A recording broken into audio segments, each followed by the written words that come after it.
Go Vols. USC. Oh, no, South Carolina. Just to clarify anything up for you guys out there. Go Gamecocks. I know how you guys think on that side. This is the case for increased public education funding. Make college show. What do we want? Free stuff! When do we want it? Now! What do we want? Free stuff! When do we want it? Now! What do we want? Free stuff! When do we want it? Now! What do we want? Free stuff! When do we want it? Now! What do we want? Free stuff! When do we want it? Now! What do we want? Free stuff! When do we want it? Now! What do we want? Free stuff! When do we want it? Now! What do we want? Free stuff! When do we want it? Now! What do we want? Free stuff! When do we want it? Now! What do we want? Free stuff! When do we want it? Now! Yeah. Woo! Go Dogs! And wow, gosh, do we think any of these people are actually voting for Bernie Sanders? Satire. It's a good form of comedy. Took a big brain to figure that one out, that's for sure.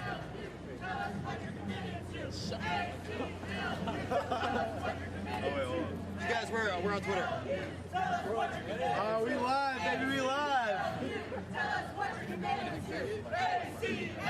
Yep, yeah, we're on Twitter. Do it again. Tell us what you're committed to. ACLU. Free stuff. When do we want it? Now. ACLU. Free stuff. What you're committed to. ACLU. Free stuff. When do we want it? Now. ACLU. Tell us what you're committed to. Free stuff. When do we want it? Now. What do we want? Free stuff. Now. Free stuff. ACLU. Tell us free stuff. When do we want it? Now. Free stuff. When do we want it? Now. Free stuff. When do we want it? Now.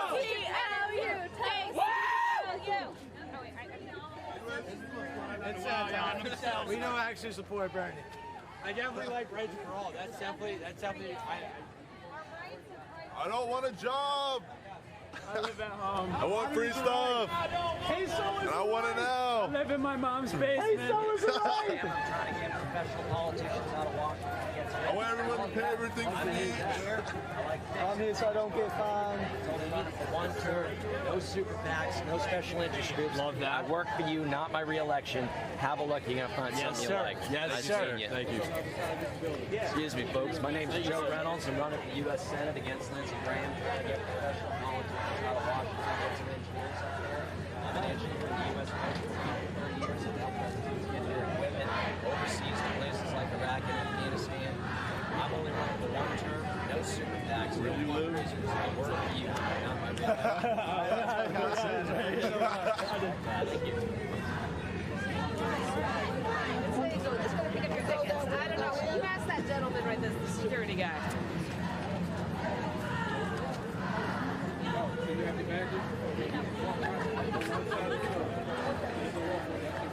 It's the weakest I believe channel. Wait, we should do that. It's like, Dude, that takes me back to the high school days. I believe that we will win chant, bro. Get up in hoops, man. Yeah. You start busting it out. No, we should do that. It's like, I believe that everything's free. That's good, Bell. We're on to something here. Exactly. We can get behind that.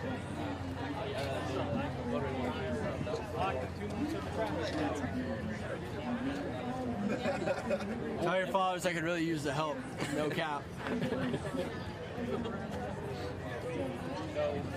So tell us what, I don't, you guys are voting for Bernie. No, sir. No, we're all Bernie 2020. That's it, dude. This is what it is. Next. You know.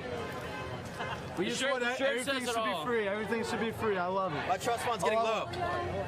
Absolutely. Let it be known. I need beer money. Bands and bands and I bands, work brother. for money where you can send your couch and get money, right? Yeah. It's not free. I don't want it. So right now, you're live at Breitbart Facebook on the Breitbart website right now. Why don't you guys just talk about your what you guys are doing here? Just using our voice, man. That's about it. It's our First Amendment's right to get the good word out. Everything should be free, man. Absolutely. That's it. Let it be known. Everything. What are you asking, man? I was just asking what you guys are here for and like what I mean, dude, isn't it obvious? We're the Bernie boys. Like, that's what we're here for. Like, Bernie 2020, free stuff. That's what I want. I mean, like, I think that sums it up. Yeah. So, you talk about your favorite, and I know you guys are, and this is a joke, but like your favorite entitlement programs, things that you want to bank off of. Free college, man. Like, I'm like in my 4th year, and like, those student loans are expensive, bro. College is like hella expensive. So, it ain't cheap. If it ain't free, I don't want it. Running low over here.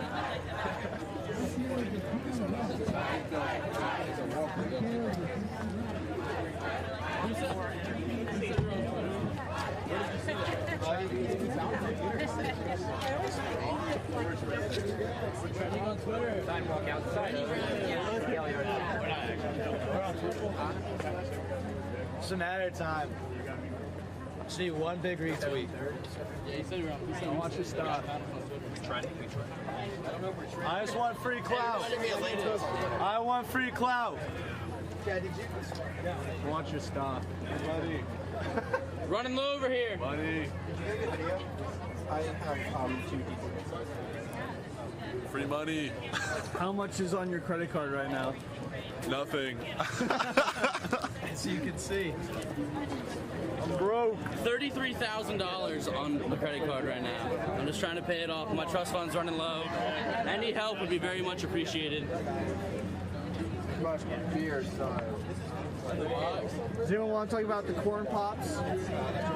Yeah, they're very tasty. Hardy Key ingredients, we got 4th place in Iowa, Ukraine contracts for Hunter, A lot of malarkey in here. human connections, 1994 crime bill. Oh yeah, we got all the ingredients. All the good stuff you want a good corn pops. You guys read through it? This is when you guys refer to us?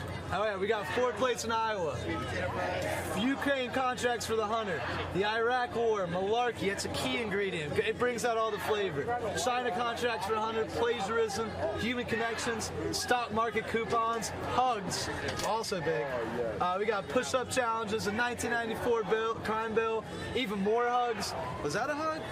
Exponentially, shotgun through the door, 720 million working women, and truth over facts. All in all, great corn pops. Buy you some, you get in the food line today. Is it vegan friendly? I don't know. Free? Sure. I don't read into that much. More meat. It's very creative. I love it.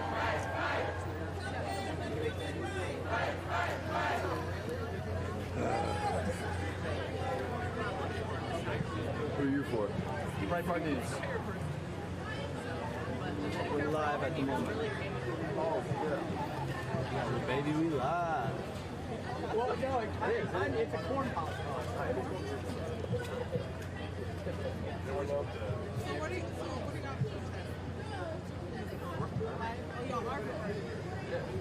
Okay.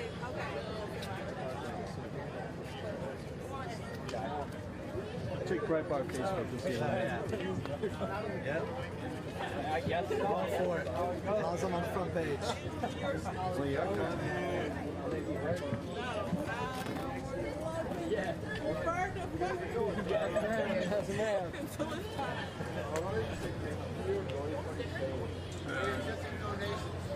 Asshole 1, asshole 2, asshole 3.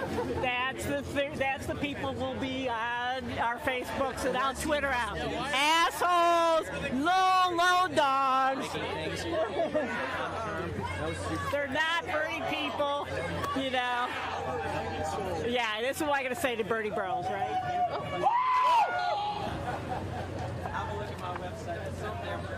Honestly, dude, if I could say one bad thing about Bernie, it's that he's not going far enough. We need full-blown free everything. Absolutely. Everything I should should be not. I free. should have had to pay for the gas. If I to get want here, a mansion, it should honestly. be free. They should just give me a free plane Why ticket to work fly for down. anything? What's the point? Like we don't need jobs. We just need free stuff. I just need a couch to sit on and my check's coming in. All I just want to do is drink PBR and get free checks from the government.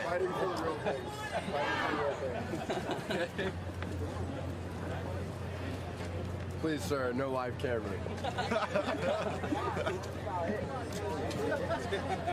Thank you. It's kind of rough out here.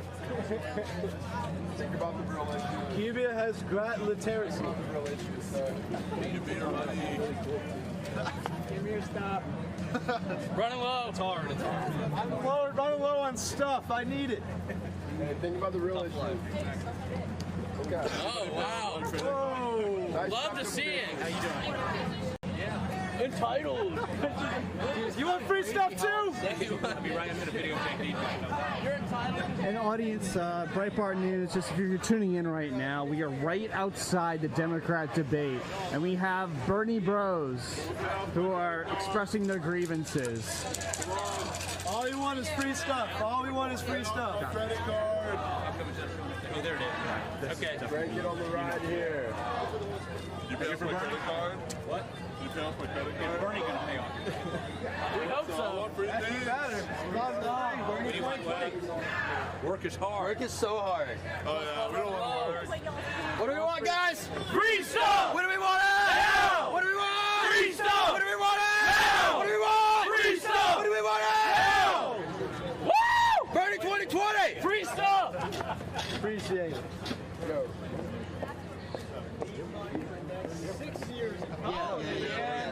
I know, my guy. That's what I'm saying, man. Living on my mom's place still, man. He's got two cups. Trust fund low. Yeah. He's probably got two. All right, guys, we're gonna take a break from the Bernie Bros and check out some of the other protesters here and the other demonstrations. But we will be back to the Bernie Bros.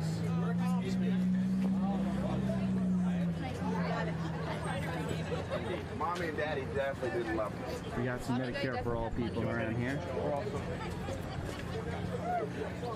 How you doing, sir? Can I hear you? This did not have the barrier that we have. I served 21 years in prison, and when I came home, I ran into all kinds of barriers that if I had prepared my own self in prison, would have caused me to be All right, thanks a lot. Enjoy the night. Enjoy the night. Yeah. so to make Johnny's obsessed with dogs. If you point out a dog, yeah, it's extreme. but not every prisoner has that support. We support Medicare for all. We have to deal with the challenge of not having the support from our families at times, and definitely not having the support of the community at large and the social programs that should be geared towards true reform in the society. All of the candidates talking about reform. That's the new fad. Reform right now is the new fad. But how we gauge these candidates is mainly what they did prior to this discussion on reform. Most of them had nothing to do with reform, and if you engage in any real meaningful conversation with them, they don't know anything about reform. They're just talking. They're just campaigning. So what we have to do is hold them accountable now. We have to hold them accountable when the lights go off. Because most of them, as we know, all of them can't win. But let's just see if they're going to go back to their cities and still advocate for prison reform after they have lost the race. So these are the people we have to remind them. We don't just remind them when they become president. We remind them after the lights have gone off of what they advocated while they were on the campaign trail. So let's keep the pressure on them. Let's remember that those incarcerated need us to continue this particular fight right here. Because when the lights go off for the candidate and when the lights go off for us, we have to keep on advocating. So let's not forget that. So when the lights go off, let's keep, as Lester said, let's keep the same energy. Let's deal with our politicians and legislators and everybody on the local level. Because the national candidates, again, are running because the spotlights are on, but the local ones are being decided and making sure we have. But we can put the pressure on them. Sorry. All right, guys, we're gonna move around, try to show you some of the people around here. We gotta get some chats going. I need to find an org. Thank you. I've written a musical. 2020 the musical. 20 songs. We gotta just.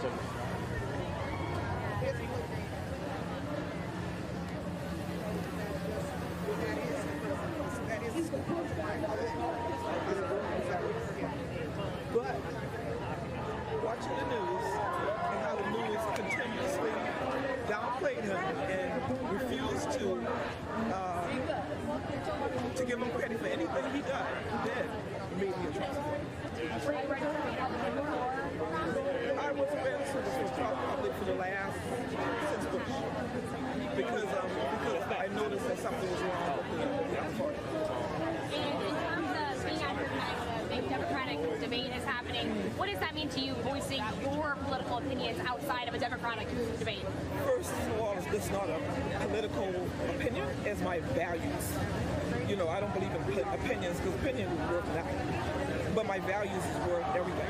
So it's not about my opinion, it's about our values in America. I'm for God and country. You know, so I'm here to support my country, to protect my country, and support my president because he's for God and country. You know, so it's about values and what we value the most. You know, if we don't value children and we're killing them in the womb, then that's your value. But my value is to keep them alive. My value is school of choice. You know, so yeah. And do you plan on being out here for several hours, or what's kind of your plan? I'm out here until whenever I'm out here. I have no set time. Yeah. And in terms of just what I guess I've done so far, what some of these Democratic candidates have on their platforms, is there anything that particularly concerns you about some of the maybe platforms of any of these candidates on the side? Are there any specific issues? Everything concerns me about their platform. Their platform is about racism. Their platform is about hatred. Their platform is division, which they have caused in this country. So I am concerned about everything about their platform because they have brought nothing. All right, guys, so this is Breitbart News. We're here outside the Democrat debate. Things that they have never done. We have a pro-school choice group out here. They don't want to do any interviews. That's why we're not going to bother them. It is interesting to see this outside the Democrat debate. It's not about racism. We're about values. We're about God and country. So, yeah, I don't like what they advocate. And going back to Nancy Pelosi and some of the other stuff, the kangaroo court and the lies that they did on Donald Trump. You know, I sit there and watch the whole thing. I don't need the news to tell me what they're saying because I can follow it myself. You know, so. And in terms of those values that some of the Democratic candidates holding, you know, they talk a lot about, you know, equality and that kind of thing and justice. Do you think that that's something that they're thinking about?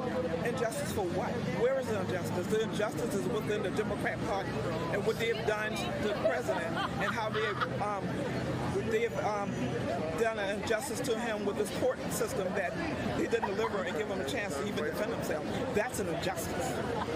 So if they're going to talk about injustice, then they need to do the right thing. But don't sit there and say you're for justice when you're crooked and you're doing things that's against the rule and breaking the laws. Do you think there are misconceptions with President Donald Trump, with people thinking that he's not, you know, for equality and things like that? I think there's a misconception because of the media and because of what the media portrays, because the media does not ever report on any of his things that he has accomplished. They never promote anything that he actually did. It's always focused on the negative. All I ever see is the negative. I don't even want to watch the news because I'm sick of it. And I'm not only sick of it, America's sick of it. Look at the Donald Trump rallies. Look at it. Look at out here and then go to a Donald Trump rally. America is tired of it. We've had it. Black, white. You've heard of Blixit. Nobody talks about Blixit. Blixit is the black exit for the Democratic Party. And Walkaway, the Walkaway campaign, which was started by Brandon, is also a big issue. And the media doesn't even cover us. You know, do you know about Blixit? You know about Brexit, but why is it out there? Why don't y'all discuss that? Why can't we have a platform? Why can't we express our opinions? See, that's what I'm talking about. We're out there, and we're out there in droves of them, but whether you report it or not, it's not going to stop the movement. You know?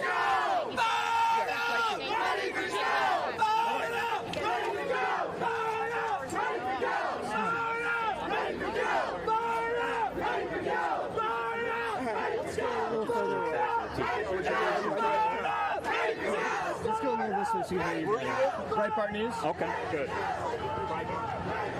Dude, all you gotta wear is... Right here is good. All right. I don't want to fall through that. Good. So, what's your name? Latricia Pond. It's a pleasure to meet you. How do you spell that? LATRECIAPOND, like a duck pond. And where are you from? I am from Charleston, South Carolina. Nice. So, what made you come out here at a place where obviously there's a lot of Democrat coalitions and supporters for the candidates? What inspired you to come out here? What inspired me to come out here is, like I said, my values. We're out here for the School of Choice program. Yes, I realized I was kind of booted out of that because I realized that they're not accepting me because I'm a Trump supporter. But I do have values for School of Choice, and we are for School of Choice. You know, I know for a fact the president's for School of Choice. You know, but we're not able to express that as a Republican because it's not being, we're not given a voice to talk about that. But yeah, I'm out here on behalf of the School of Choice. And so, can you talk about some of the repercussions of what could happen if we don't get more school choice? Well, I don't know about the repercussions, but I do know that we should have a right to choose our own, make our own choice of the School of Choice. The Charleston County school system has failed us, and I think people should have a right to be able to choose where they want to send their children. You know, to school. I don't think we have a right to be. I'm all for having a voice and not to be silenced. So, if we choose to send our children to a school versus a failing school, I think the parents should have that right. There are grants provided that are not being used for School of Choice, and I think that the parents should have a right to be able to choose. It's the parents' choice, not the school system, and not the media or anybody's choices to tell us where to send our kids. Why do you feel like the media, I mean, let me ask you this actually, do you feel like the media doesn't really give enough attention to the school choice issue? And if so, why or why not? No, they don't give enough attention to the schools. So I don't know why. I cannot answer that question. I think as what the media does, as always, they kind of choose what they want people to think.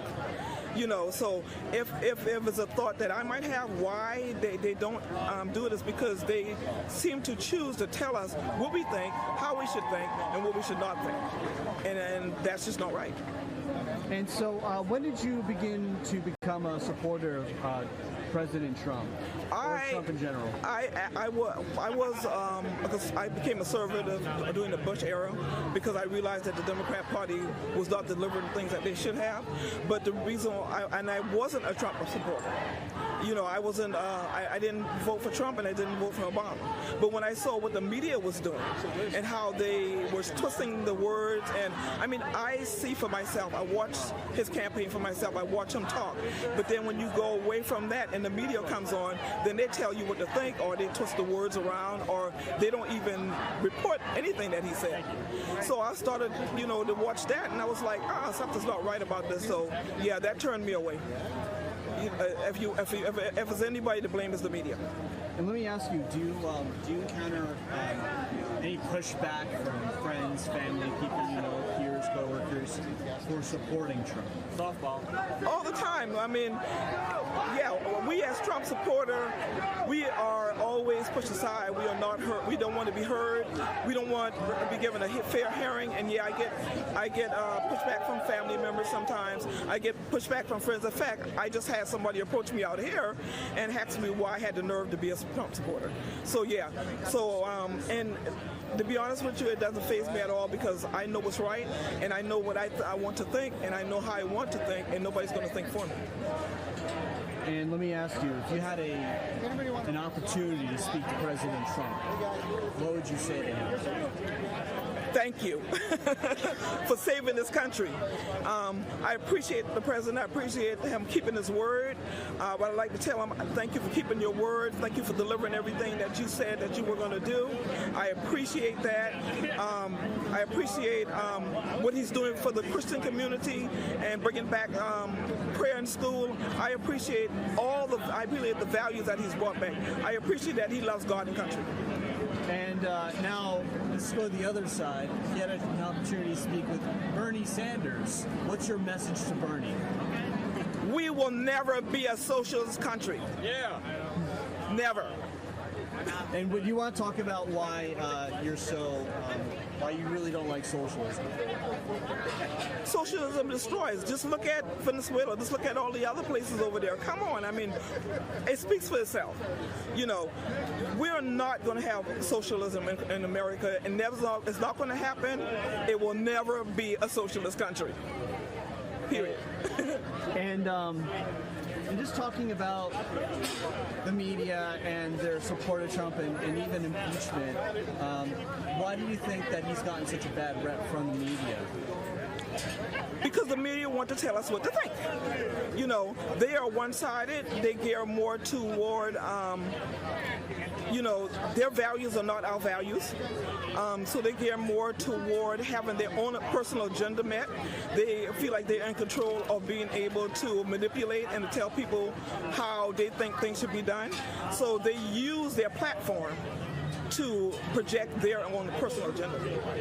And who do you think is going to be the one to face off of Trump at the end, or who would you like to see go up against Trump? I think it'll be interesting. It doesn't really matter whoever goes against Trump they're not going to win. You know, so we already know that. Bernie Sanders, he got a problem with socialism, and then we got a problem with all the Christian values with Pete, So, and Joe Biden, oh my God, I really don't have words to try to, to express what I think about him. He just doesn't have it. He's just not there. So, it doesn't matter to me who runs against him. Okay, thank you. I just don't see them winning. Great. And, well, I think that's about it. We got a lot of great stuff here. Thank you so much. Okay. And you're live with Breitbart News, so is there anything you'd like to say to our audience? Thank you for listening. No, thank you for the great interview. This is fantastic. All righty. I don't have one on me. My name is Matthew Purdy. Matthew Purdy? Yep. I think your Bright News is on my... Breitbart News. Yeah, I think you're on my thing. I wish I could see this. Yeah? Oh, yeah. Sure that your article, I'm going to make sure I get it. Michael Purdy? Yeah, Matthew Purdy. What? Thank you.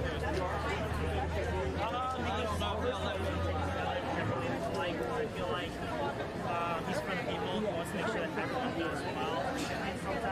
All right, guys. So we just talked to some really nice folk there. We're going to explore the area a little bit more. We come around here. So I'm going to sneak through this crowd, see how the Bernie Bros are doing, how the Biden folks are. Got a lot of different groups out here, people. So bear with me. I'm trying to keep all my equipment together, try to keep the cord from being unplugged like it almost happened.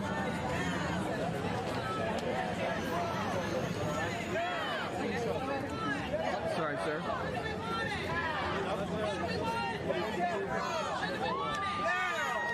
You would ordinarily expect it. Hey, David. David.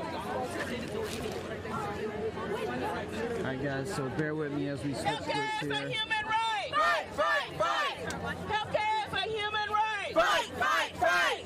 Healthcare is a human right! Fight, fight, fight! Healthcare is a human right! Fight, fight, fight! Healthcare is a human right! Fight, fight, fight!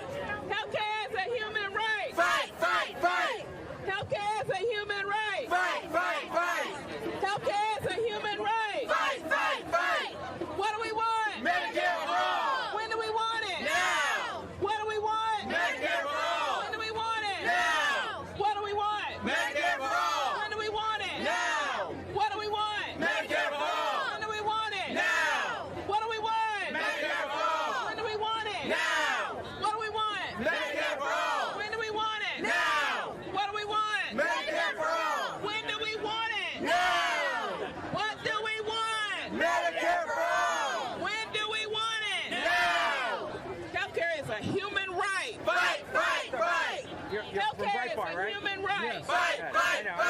DC. Healthcare is a human right. Fight, fight, fight. Healthcare is a human right. Fight, fight, fight. Healthcare is a human right. Fight, fight, fight. Healthcare is a human right. Fight, fight, fight. What do we want? Medicare for all. When do we want it? Now. Healthcare is a human right. Fight, fight, fight. Healthcare is a human right. Fight, fight, fight. Healthcare is a human right. Fight, fight, fight. Healthcare is a human right. Fight, fight, fight. All right, back to the Bernie Bros, guys. I'm running out. I'm running low.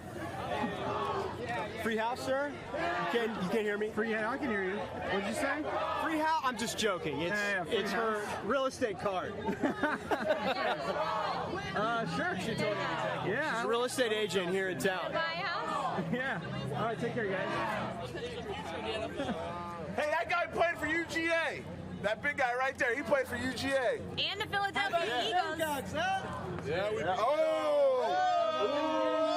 He's talking about the Gamecocks over UGA now. How's the national playoffs? Playoffs. How about that game? Already got me free tickets. You see how you do to distract him? You just tell him about football. All of the SEC football. Yeah, I'm ACC though. We were terrible. Oh, ACC. Yeah. We were terrible. If we get free tickets to our games, why should we get everything else for free? Actually, you pay for those. They come out of student fees. That sucks. Yeah. Well, you know, if we weren't paying anything, it'd be free. Hey, every donor wants another donor, right? If it was all free, everything's free. Why is nothing free? Everything should be free. Everything should be free. Why do I have to go to work to get stuff? I can sit on my couch and get stuff.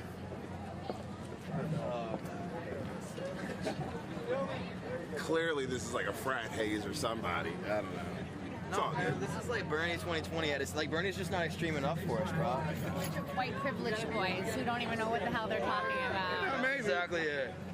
If it's not free, I don't want it. Yeah. I look privileged. Not you. I do. Free stuff. Yeah, being white means you never worked a hard day in your life. You know what? I founded my company. Oh, hell yeah. I work 7 days a week. Yeah. Oh, yeah. We do about 650,000 a year, and it's only 4 people. Not bad. Hell yeah. So we got that. I founded my company. I went to law school full time, and I'm dyslexic, and I graduated with a 3.85. Hell yeah, man. Hard work is part of the process. I'm good. Guess what? Sometimes people just need a little help getting there. For sure. So that's what we're saying. Nothing wrong with it. Nobody's getting free. Everything's earned. Yeah. You got to earn everything, right? I agree. Yeah, you want to earn it, right? Yeah. Everything's earned. Nothing's free. And we all work for it. That's how life goes, man. You know what? And Medicare for all isn't free. We're all still going to find ways to pay for it. But we're just getting creative. Well, guess what? It costs you more now than it would on the back end, right? So one day, because people are living longer, they actually will cost us more money because they go to the ambulance services all the time. That costs hospitals millions of dollars in back pay. I mean, at one point, one of the largest hospitals in the country started suing poor patients because they couldn't afford to pay their medical debt. Like, does that make any sense? I have a heart transplant, and now I got to pay for the medical debt on top of it. And I work full time. My wife works. You know, people. I know I had a client one time because, like I said, I went to law school. My client actually had to get divorced just to be able to make sure her husband didn't end up in poverty when she died. Like, that sucks, man. And guess what he did? Guess what he did? He was a lawyer. He made $250K a year. Now think about this. A guy who's making $250K a year still can't. Go to Bernie. It's tough, bro. It's tough. I know it is. So although this might be a joke to some folks, man, I'm telling you, I'm saying it with love. You get me? Yeah, I got you. All love it. Everybody needs a little help sometimes, even those that have a shit ton of money. Some people that might be poor. But either way, you shouldn't go into debt and you shouldn't go into poverty trying to take care of your wife and kids. And I'm saying that's for people that are making $250K. If you're making $250K and you can't make the medical debt bill, what the help is there for the person that makes 60 or 50? Yeah. So there you go. That's all, bro. We're having fun. Yeah. Just remember that. So when you guys are out here like pretending, some folks don't take it as a pretend. They take it for real, all right? right? It's out here protesting. It's all good, man. Like I said, sorry at 3:15 next time. I'm gonna go to the bar here in like 15 minutes. Yeah, man, anyway. enjoy your night. Nah, man, no. No, protesting for Medicare for All? I'm a Medicare for All guy. I'm a Baltimore guy, so came down here to make sure we keep pushing that message. So. Cool. And is there any candidate you prefer over the others? Well, no. See, this is one of the great things. It's not about a candidate. It's about being a Medicare for All voter, right? And any candidate that gets me closer to my goal of having Medicare for All, I'm going to be supportive of it. I'm going to make sure that I work hard for them. Not her, him. I said them. We want to make sure we're working hard for them because ultimately that's the only way we get from good to better. Now, we took great steps in 2010, but guess what? We've taken 15 steps backwards. We've got court systems that are allowing large-scale medical providers to sue the poorest clients. This cannot continue anymore. What would you say to a candidate who said we want to provide health care for all, but that doesn't mean through the government, that the private sector provides some of the health care and you have some kind of welfare system for those who can't provide for themselves? But would you be okay with a candidate who said, we don't need Medicare for all, we need health care for all? So here's the thing. When people talk about Medicare, they're talking about Medicare as if the current system. Medicare right now wouldn't work because it's a bad system. The Medicare we talk about in the future and how it actually operates, and don't worry, I know which news source I'm talking to, so yeah. The Medicare for all we're going to talk about in the future actually relies on making sure that, guess what? The hospitals aren't part of the government. The administration of the hospitals aren't part of the government. The hospitals, the clinics, the doctors, we're not talking about socialized health care. We're talking about medical health care. So basically, this is the fundamental way of financing it as opposed to starting it all over. We are simply saying we're looking at a better finance way of getting everyone into care as opposed to currently what we have. But you have candidates like Tom Steyer and Joe Biden and so forth who are saying our solution gets to health care for everybody without having to expand Medicare for everyone. They make Medicare a choice. They have other options. When the primary started, you had a lot of candidates, Kamala Harris and so forth, who said they were for Medicare for all. Now you've only got two, basically. You've got Elizabeth Warren and Bernie Sanders, and the rest fall into the camp of saying we can't do that. We need some sort of private sector option. I mean, if one of those candidates is a nominee, will you still support them? One of those, well, at that point, I do what any good American should do. You should sit down, look at all the facts and information, and vote based on your conscience. So you're not necessarily supporting someone if they're the Democratic nominee and they're not for Medicare for all? I'm not supporting anybody. My focus is to make sure that we expand access for those that are lowest of us as to those that are the highest of us. That's it. You know, when all these people have refused to expand these issues, we essentially have taken steps back, and we've got to take steps forward. I guess what I'm getting at is if a candidate said, I can improve access for those who don't have, but I'm going to do it through the private sector. I'm not going to use Medicare. I'm going to use some other way. Very clear. The private sector has said this before, haven't they? And they've failed us, right? So don't tell me the private sector has been like, oh my goodness, we've made all the solutions now. Private sector isn't coming to the table with most solutions.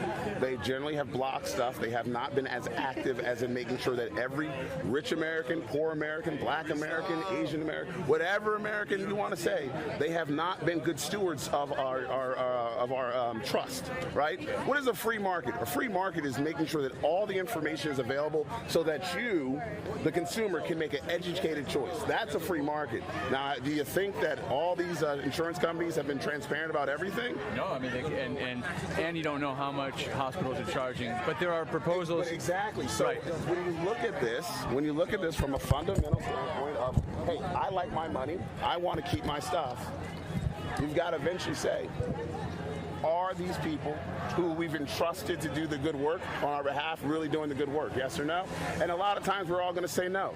This is why Democrats and Republicans actually can agree. The insurance companies have abused our trust. But if a conservative candidate came along and said, I want to break down those monopolies, I want people to have the full information, I want to post medical prices online, people can buy insurance across state lines, and if they could demonstrate you could expand access that way, would that satisfy what you're talking about? When we get to those points and when we have full-on discussions and people actually propose legitimate plans, then that's when I'll look at it and say, hey, is this right for me or is this not? But you have an open mind to that. I mean, you're not necessarily saying it has to be the state or nothing. No one ever said it's all or nothing, zero-sum game. I know at the end what I would like, but I am just one human, one person in America fighting for what he believes in. This is what democracy is about, is making sure that we have open dialogues. And like, again, I know who I'm talking to, so, you know, you can chop this up, make me look stupid later on. It's all live. Yeah, so it's not like I'm going to be like, I hate you. We never do that, by the way. I appreciate you talking to us. Thanks very much. All right. No, it's useful for me because this is actually where the debate's going to be about this issue. So I appreciate it very much. Making sure I just got my talking points in each time, right? You know what we got to do? Well, so everything. Yeah. No problem. How you doing? Scorecard, because some of the presidential candidates are only giving lip service to real reforms that will protect species like me, both from climate disaster, but also from the extinction crisis, which we're currently suffering.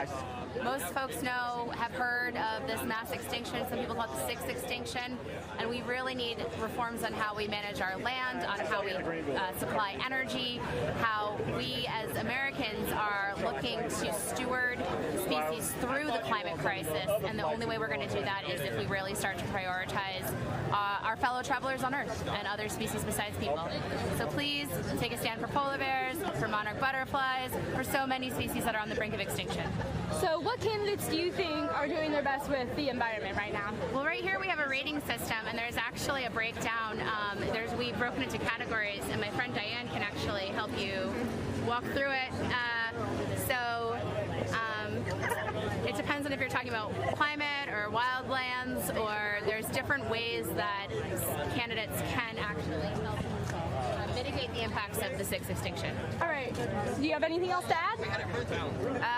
I would say Elizabeth Warren and Bernie Sanders score the highest overall. Thank you. Yeah. Oh, am I Can I ask you about polar? Oh, sorry. Go ahead. You were waiting. Yes. No, go ahead. Oh, I have a question about polar bears. So, Yes. Polar bears are often used as the symbol of climate change because theoretically, the argument goes the polar ice cap will melt. There'll be less habitat for polar bears. But we've actually seen polar bear populations pretty healthy, and the Arctic ice cap is still there. Al Gore said it was going to be gone in 2013, but we still got it.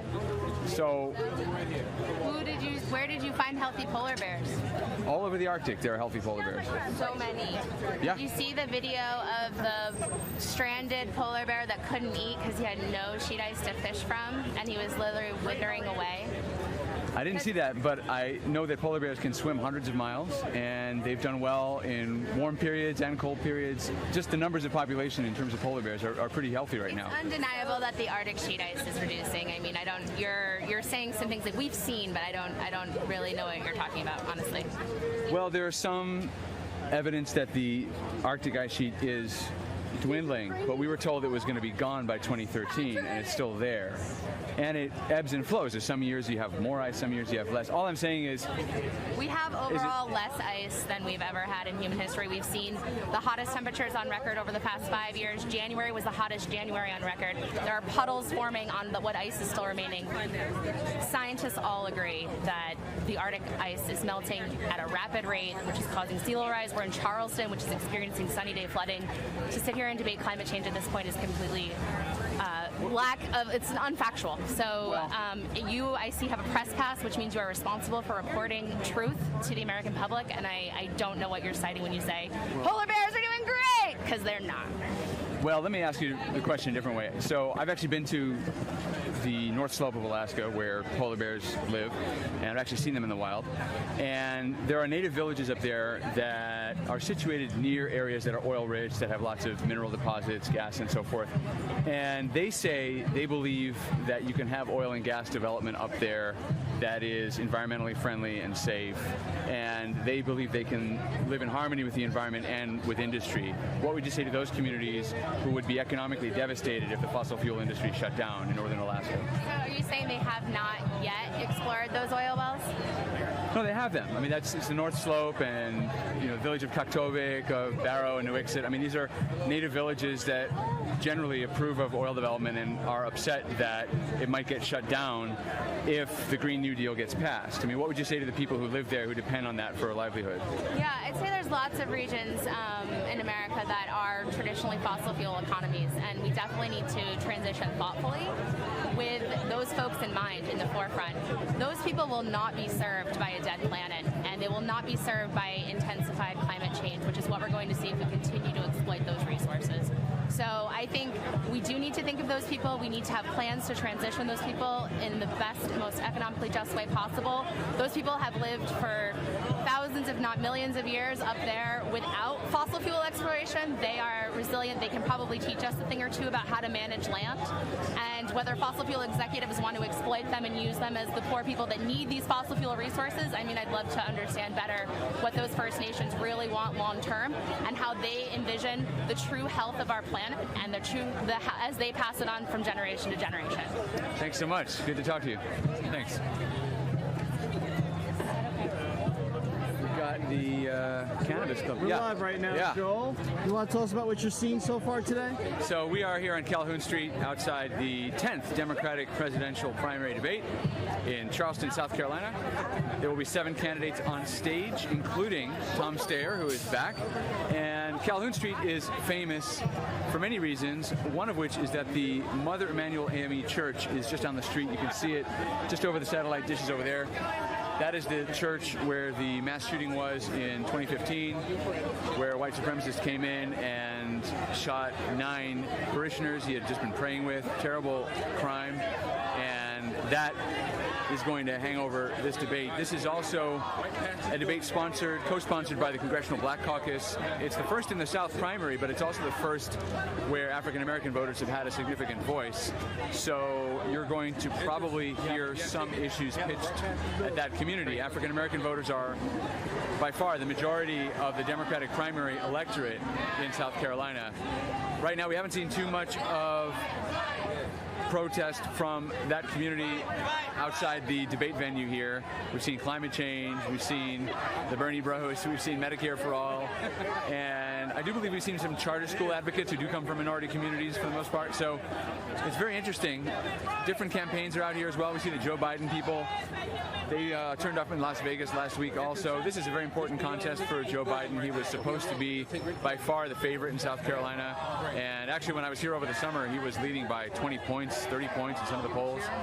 But he's now fighting to stay ahead. In some polls, he's tied with Bernie Sanders, who's gone 1, 2, 3 in terms of the popular vote in the first 3 contests. So we will see. Now, there are a few Republicans out here, too, some conservatives. The Bernie Bros are sort of a satirical group. The Republican Party seems to have hired a truck to drive around with an electronic billboard advertising Donald Trump's achievements. That's been circling a little bit. And we're seeing curious onlookers, famous journalists, somewhat less famous journalists, and various political bigwigs wandering around here. We're near the College of Charleston, so there are a lot of students also wandering to and fro.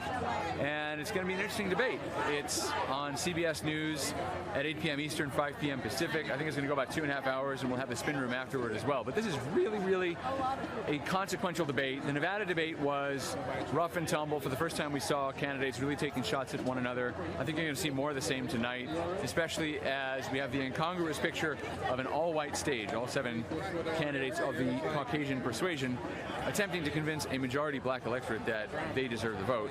So we'll see how that goes. Again, not sure how much engagement there is from the public.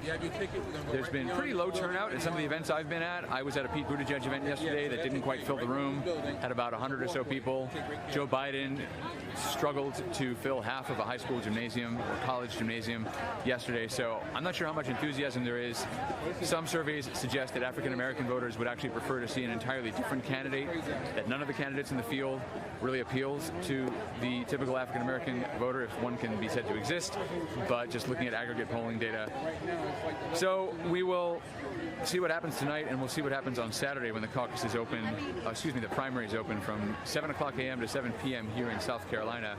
South Carolina is a really interesting state, a lot of different geographic regions. We're here near the coast, Charleston, which has an urban community, diverse community. Up in the mid-country, the state capital, Olympia, very strong African-American community there. And then you get further up to Greenville, which is more of a rural community but has undergone a kind of industrial revival recently. You've got automotive industry plants moving there, taking advantage of favorable labor laws. A lot of foreign investment coming into that rural part of South Carolina. So there are different issues in different parts of the state and different communities. It's really an interesting place to visit. You've got historical sites everywhere. John C. Calhoun name adorns the street that we're on right now. He was Vice President of the United States in the early 19th century, very strong pro-slavery Democrat. So it's interesting to be having this debate among Democrats right by a street named for the Democrat who really more than any other defined the pro-slavery movement prior to the Civil War. So really interesting legacies here, a really diverse and interesting state, but also a state that's very much in the forefront of leading American industry, leading the economic recovery, with very favorable business climate, and again, industries moving here, not just from all over the country, all over the world, people migrating to South Carolina, world-class universities. You got Clemson, which competed for the national football title. You've got a lot of other industries moving into Charleston, tech industry and service industries. So a really interesting place to have the debate. It's really emblematic of the New South and a lot of important issues. I'm not sure if the Democratic Party candidates, however, are really in touch with those issues. We're hearing a lot of discussion here out on the street about Medicare for all, about the Green New Deal. They're trying to make those issues relevant to people in South Carolina. Do people in South Carolina agree? I don't know. We'll find out. But right now the mood is a little bit lackluster. Protests are fun, but overall in the state, not tremendous turnout, especially as Joe Biden has faded. You know, I was at a lot of events for him over the summer.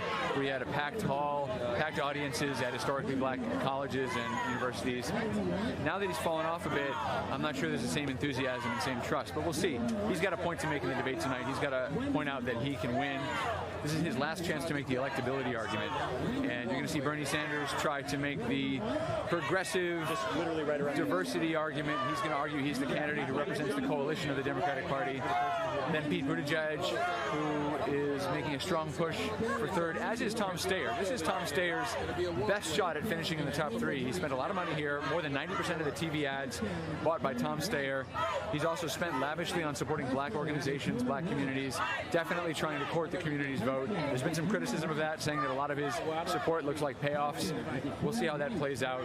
But he does have support here, and his campaign has got a lot of people on the ground here. So this is a make or break for Tom Steyer as much as it is for Joe Biden. Bernie Sanders, I think, survives either way, if he comes second or if he wins. But certainly he'd prefer a first place finish. If Bernie Sanders wins, then he will have got 1, 2, 3, 4. He didn't win the delegates in Iowa necessarily. That recount is still happening, that recanvass. But he won the popular vote there. So he will have gone 1, 2, 3, 4 if he wins South Carolina. That makes an almost insurmountable case for him to be the Democratic Party's nominee, whether or not he has the majority of delegates by the July convention. But we'll see. Very, very interesting contest. And I would expect a pretty interesting debate. Not sure the ratings will be as high as they were last week, but they'll definitely be higher than they were earlier in the primary. And the entrance of Michael Bloomberg, who's not on the ballot, has made things more interesting. He's going to have a lot to do to improve on his performance last time. Also has a lot of racially insensitive comments to defend from his past. You can expect more jabs from Elizabeth Warren, from Bernie Sanders about that. His record is controversial, and we'll see him, I think, on the back foot again tonight, especially as he's not on the ballot. The best he can do on Saturday is 0. So interesting strategic choice by Mike Bloomberg to come to a state and compete where he's not going to be on the ballot. He can't win any delegates. But he's aiming, of course, at the audience nationwide for Super Tuesday, which is only 3 days after the Democratic primary on Saturday. Super Tuesday, March 3rd. So we'll see. This is a really important stage. Last week or so before Super Tuesday, a lot of issues on the table. And again, a very important electorate. We're going to hear the voices of the African-American community in a way we haven't before yet in this primary. Not sure how the candidates have planned for that, but they're trying to reach out to the black community in different ways, mostly by attacking Donald Trump, but sometimes by attacking each other. I think we'll see that tonight. Great. Just one more question. How does Biden survive? What is the survival point? What's a good way to measure his survivability tonight? Well, tonight he's got to look solid. He's got to look like a president. And I think he's going to take some punches, but he has to show that he can stand after taking the punches. The main question for Joe Biden coming into this debate is whether he has the physical and mental stamina to govern, because he's looked a bit shaky the last few days. He said last night at the end of his rally here in Charleston, at the College of Charleston, that he's running for Senate. Obviously, he's not running for Senate. He's running for president. Now, everybody's entitled to a verbal snafu now and then, but if he looks like he can't go the distance, then he may not be able to last the presidency. And I think people will be looking for that sort of staying power, merely the ability to stand and look presidential. I think if he finishes second or better on Saturday, he's still in the race through Super Tuesday. We'll see how he does after that. But he would obviously prefer to win. This was a state that was supposed to be his firewall. The story, if he loses on Saturday, will be that the Joe Biden firewall is on fire and has collapsed.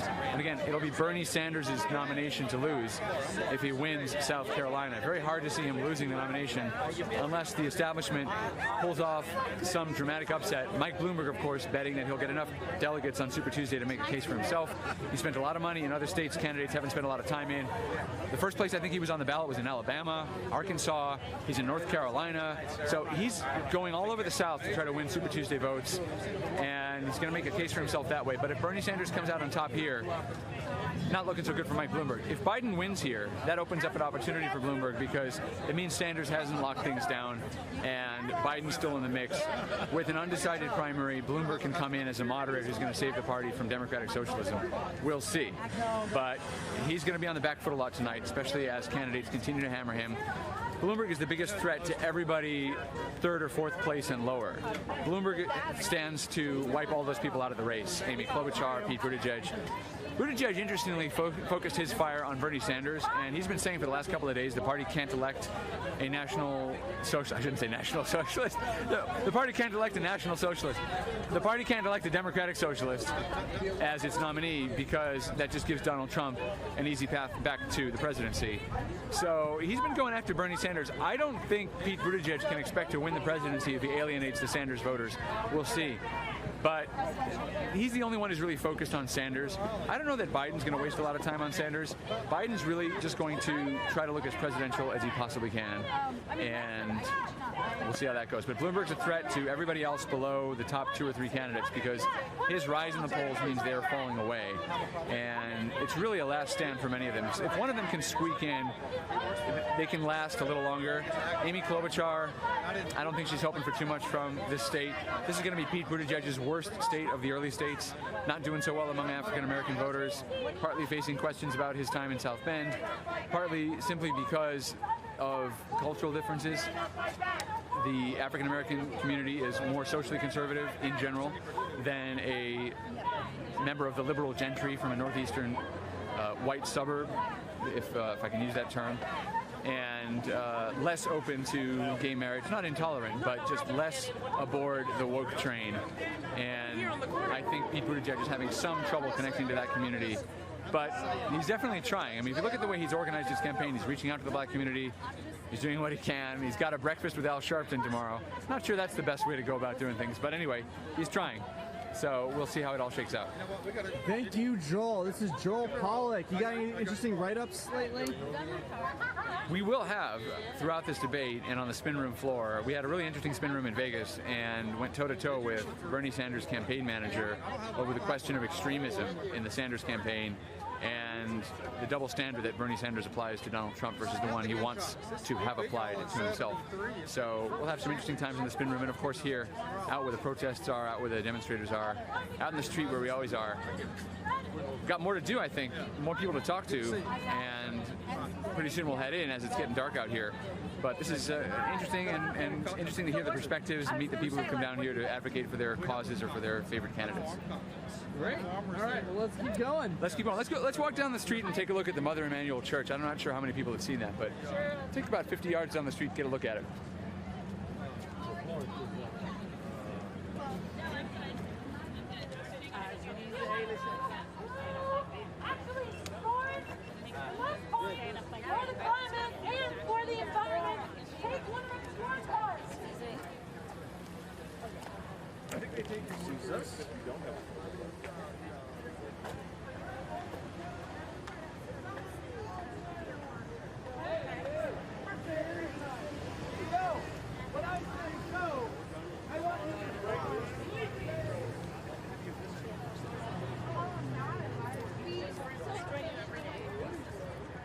Alright guys, so I just want you to bear with me. I'm just going to switch a battery real fast. You're going to see the camera turn off for about 10 seconds.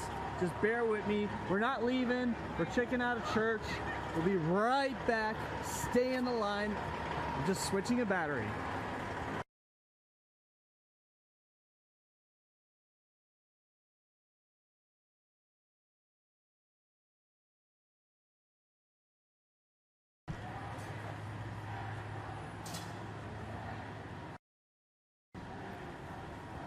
Alright, welcome back, and here's Joel. Hi everyone, this is the Mother Emanuel AME Church, right over here behind me. Historic church, very important in the history of the African American community in South Carolina, here in the heart of Charleston. This is where the shooting was in 2015. I won't even mention the shooter's name. I don't think he deserves any more notoriety than he's already received, but he came in on a Wednesday evening, sat down with the parishioners, prayed with them, and then opened fire and murdered 9 people in cold blood. A horrific incident, one criticized, condemned, and so forth by everybody across the political spectrum.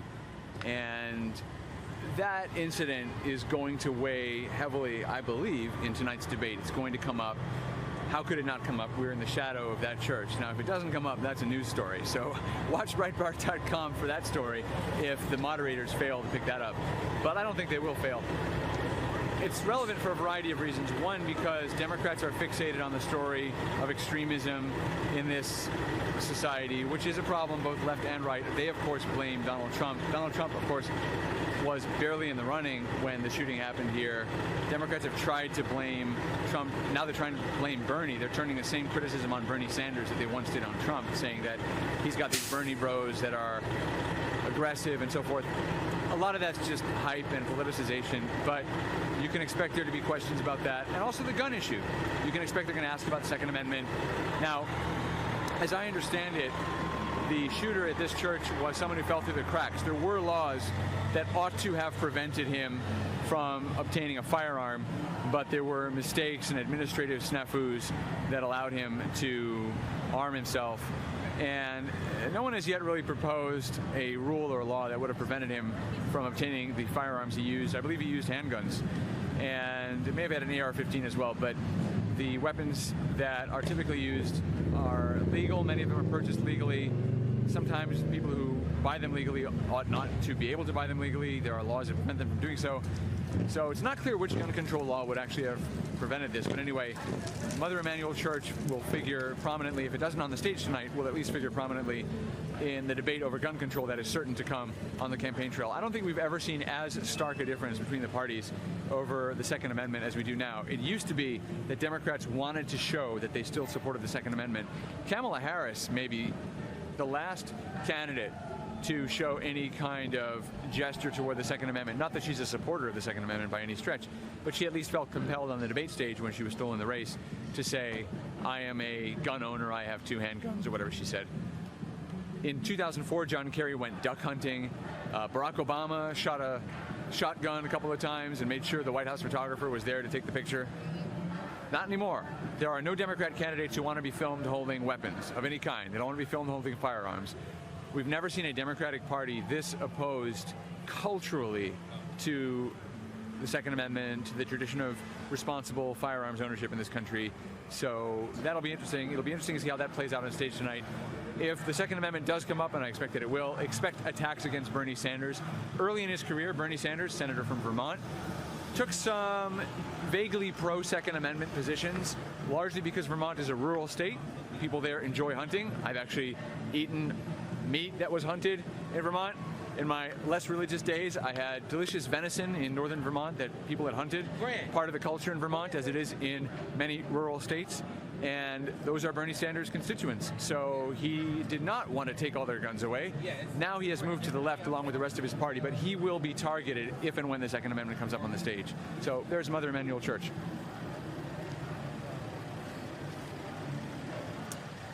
Let's go back to the craziness down by the debate entrance. Actually, we have a cannabis supporter here. Tell us, how are you? How are you? Joel Pollack from Breitbart News. We're on a live stream right now. Bernie is for legalization. He is. And Pete Buttigieg is also for legalization, but he's come under more criticism than Bernie. Can you tell us anything you know about the difference between their two positions? What really marks them as different? I really don't know Pete's position on cannabis overall. I really couldn't say. I think I understand he leans more toward decriminalization instead of federal level ending prohibition by removing cannabis from Schedule 1. I'm not certain of that, though. But we do know Bernie wants to remove it from Schedule 1, which takes the DEA out of the mix, allowing research to begin and potentially getting FDA approval, and also keeping people from getting locked up for simple possession. They're filling our prisons for something that's relatively harmless compared to some of the other substances that are available over the counter or through prescription. So let me ask you a tough question, and I don't think anyone has the answer to this, so I apologize for that in the sense, but how do you legalize marijuana, which is becoming more acceptable and other states are trying it, without getting into the general problem of other kinds of drugs, opioid addiction, heroin, hard drugs, that the country's wrestling with and that the president's making some progress on, but still a very big challenge for the country. How do you separate those two? Well, I separate it because personally I believe cannabis is not an entrance drug, it's an exit drug. It's not a gateway. I've had actually people come up to me while I'm out advocating and telling me, the one fellow in particular told me he was a 12-year heroin addict, got himself off of heroin by using cannabis. There are a number of different places throughout the nation that are starting to use cannabis to get people off of the opiate drugs. All right. So we consider it the exit drug. All right, last question. The joke about Bernie Sanders supporters who support legalizing marijuana is that they might forget what day to go and vote. Is that a reasonable joke, or are they going to remember that it's Saturday, even though it's Saturday, they got to go vote? It's a stereotype. I got to tell you, your cannabis supporters are passionate about the cause. If they want to vote, they will get out, they will vote. They will be out bright and early, maybe a little bit ripped, but bright and early, and they will be voting. They'll be out there. They won't forget what day it is. They won't sleep in. They'll be there. They won't. They will not forget. Not if they think there's any chance of passing legislation. All right, thank you. Appreciate it. Thank you all. Yeah.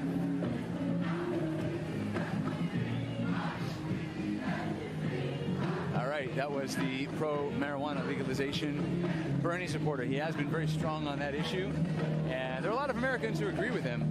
I actually think Trump is partial to that position, but he's very concerned about the opioid crisis, and it's very hard to figure out how you divorce those two problems, especially as so much of the drug traffic in marijuana is still illegal and comes through a lot of the same pathways that heroin is coming across our borders. So it's a tough nut to crack. Let's talk about these climate scorecards here.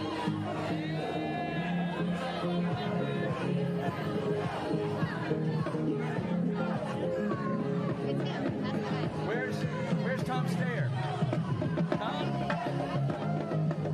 He got dropped off since he didn't make last week's debate. Oh, Tom Steyer. Keep it as up to date as possible. Oh my God! Well, don't let him see that because he. Tom Steyer, don't do it. Oh, we got him here.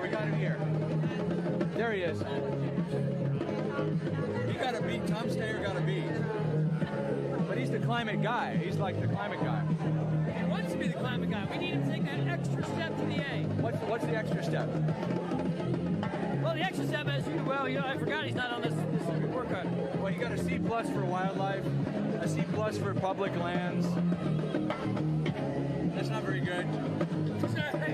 Above average. I mean, I don't want to tell you the average is terrible. Amy Klobuchar, you gave her a D. She went to Yale. That's probably the first D she's ever gotten in her life. I don't think she'd be happy with a D. She'd probably go to, yeah. I don't know. It's just 1 out of 10 seems like a... Bernie is the A student in this crowd, and Bernie's got 10 out of 10, A+. Now, let me ask you this. End new fossil fuel leasing. What does that do to jobs in the fossil fuel industry? The reality is that the science speaks for itself, which is like we have to phase out fossil fuels. I mean, at the end of the day, when public lands, in particular, we lease out fossil fuel production all the time. We're not helping the situation, we're actually exacerbating it. Okay, let me ask you about ending fracking. So the argument is that we've seen American emissions decrease over the last 10, 15 years. Not every year, some years they go up, but last year it went down 2%. And the argument is that fracking is part of that, because as you have more fracking, you have more people switching from coal to natural gas, which is a cleaner burning fuel.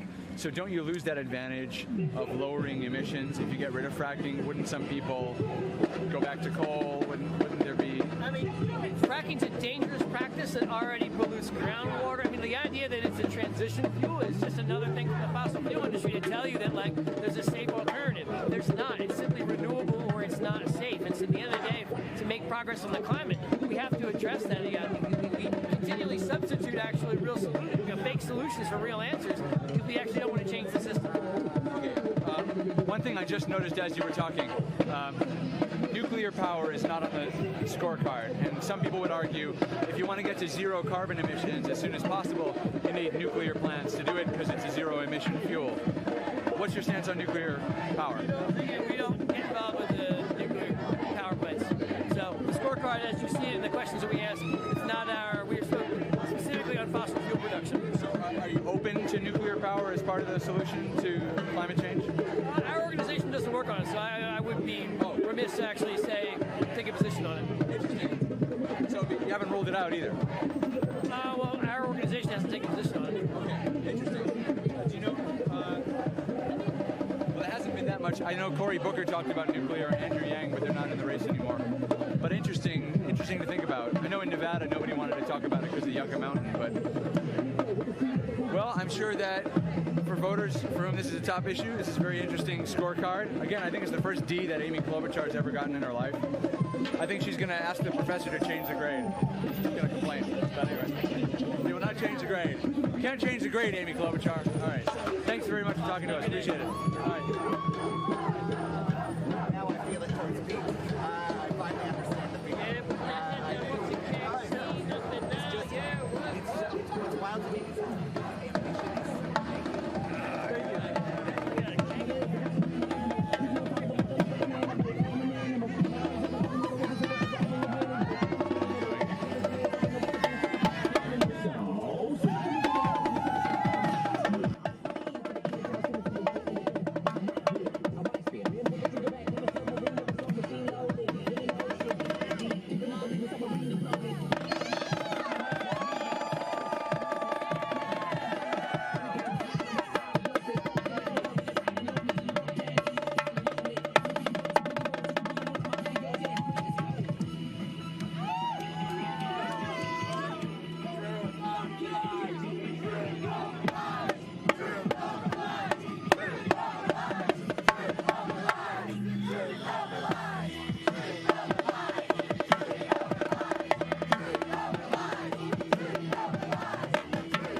Tell me what democracy looks like. This is what democracy looks like. Tell me what democracy looks like. This is what democracy looks like. Tell me what democracy looks like. This is what democracy looks like. Tell me what democracy looks like. This is what democracy looks like. Tell me what democracy looks like. This is what democracy looks like.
Okay, so the teachers' unions are donating to Planned Parenthood. I'm not really sure how that's an investment in our students, but if we just stick with that, if the teachers' unions are donating to Planned Parenthood does not tend to be in white wealthy neighborhoods. Planned Parenthood tends to be in the poor neighborhoods, lower social economic, and those tend to be darker complected than us. So you're saying the issue for you is that the tax dollars fund the teachers' unions, the public teachers' unions, and therefore your money is going to an issue that's completely unaligned with your values. And it's not, and it's a issue that's not, the teachers' unions are fighting and saying that we need to investing more in the students. We need to invest more in the students. But the teachers' unions aren't investing more in the students. They're investing in Planned Parenthood, which is not helping our students. Okay, so the issue is not that your tax dollars are being used by the public unions for this, it's that they're not being used for the right cause. Yes. They're not being used to help the students. Thank you very much. You're very welcome. So tell us about your sign. I heard you mention earlier you're opposed to teachers' unions donating money to Planned Parenthood. And tell us a little bit more about that. What message do you hope to get across tonight to the candidates? That maybe the teachers' unions aren't investing in our students.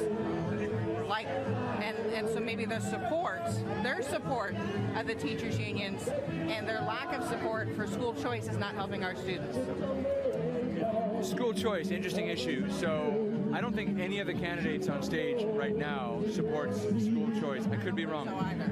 And I've asked charter school advocates at other debates which of the candidates they would prefer, and many of these charter school activists are Democrats and are upset that none of the candidates seems to be with them on the issues. So do you foresee any of that changing if one of them... I mean, Barack Obama was very close to teachers' unions, but he did implement some reforms through Arne Duncan and others. Do you see any flexibility among these candidates now? No. No, not at all. I honestly don't expect that any of them would support school choice because it goes against who's giving the money. And if you are a candidate, you're not going to go against the people that are giving you money. And so yet you'll see on their pages, on their donation pages, that, you can't donate if you're an executive of a fossil fuel organization, you can't donate if you're this, you can't donate if you're that, you can't donate if you're any of these things. And then they'll tell you on the flip side that our students are important. It just seems rather incompatible to me. Thanks very much. You're very welcome. I thought we're Facebook friends. Are we? Yeah. Oh. Bruce Arts. Oh, in sure, St. of course. Louis. Yeah. I kept looking. I was like, I know that dude. We probably met in Chicago at some point. Yeah. Well, we've talked on Facebook online. Yeah. So you had a child a few years ago? I did. That's right. And your wife's from Ethiopia? Hey, babe, you're interrupting the picture. No, I kept looking. I was like, I know him from something. I don't forget faces. Oh, there we go. Let's talk to Chris then. All right, so we're talking to my Facebook friend here. Exactly. I was like, I know this guy from somewhere. All right, so Let's go this way a little bit. okay, we're gonna get away from that. All right.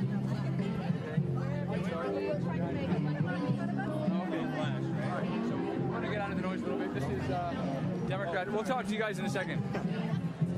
All right, so now I know that you have had very strong opinions. I follow you on Facebook. Now it's all coming back to me. Right. You have strong opinions about issues of particular relevance to the black community and how conservatives are or are not handling those issues.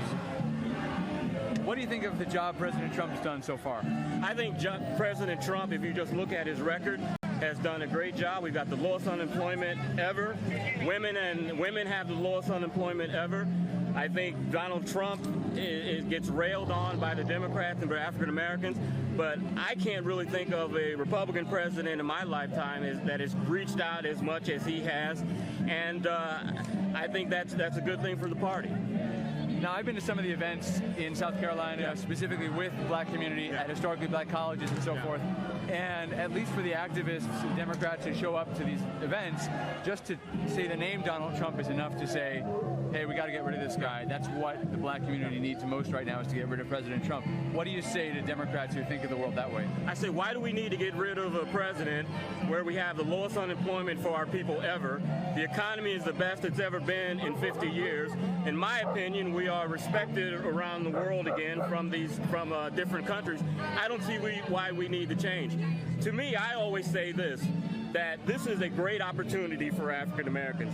Donald Trump is a narcissist and likes to be liked. And I think if African Americans played on that, he would give them pretty much whatever they want. He would love to have a Rose Garden ceremony or or Oval Office ceremony saying, I'm the first president to do this for black people. I think we're missing a golden opportunity. You know, you just reminded me of something that happened here in South Carolina a few months ago.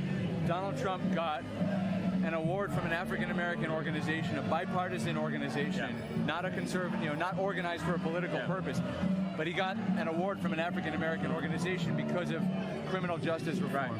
The award goes to whichever leader has done the most for the black community in the previous year, and he won it. And all of the Democratic candidates came down to that event. It was at Benedict College upstate, and Kamala Harris boycotted, but everybody else came. Do you think that is going to help Donald Trump gain traction? Events like that, I mean, that seems to be what you're talking about, having recognition of what he's done, and he responds well to that. I mean, I think it will. I mean, that's all surface stuff. I think the main issue is always the pocketbook issues, and everyone, every demographic, every race is doing well right now. I'm sure you've seen the polls that show, 3 separate polls show that his African-American support is at 13%. Donald Trump got 13% of the African-American male vote in the last election, which was extremely high.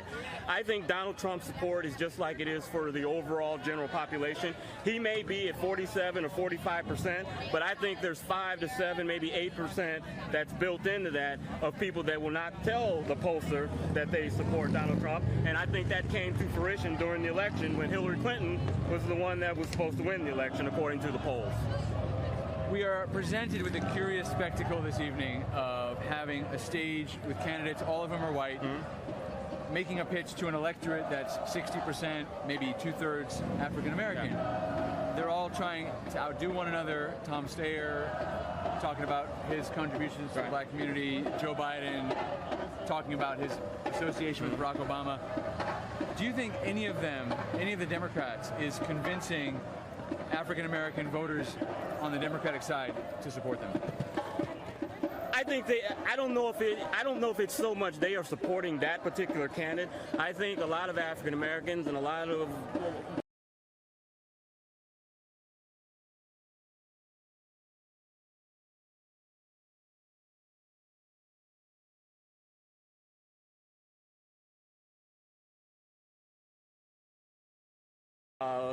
I think whoever they think can beat Donald Trump, that's who they will support. Are there any candidates that are no-go candidates for African American voters? Republican or Democrat? Democrat. I mean, Pete Buttigieg is sort of bumping along the bottom in the polls. I mean, does he have a specific problem? Are there other candidates who have a specific? Michael Bloomberg, coming in on Super Tuesday, does he have a problem in the African American? I think the elephant in the room, in which no one wants to talk about because they don't want to be accused of being a homophobe, is Mayor Pete's homosexuality.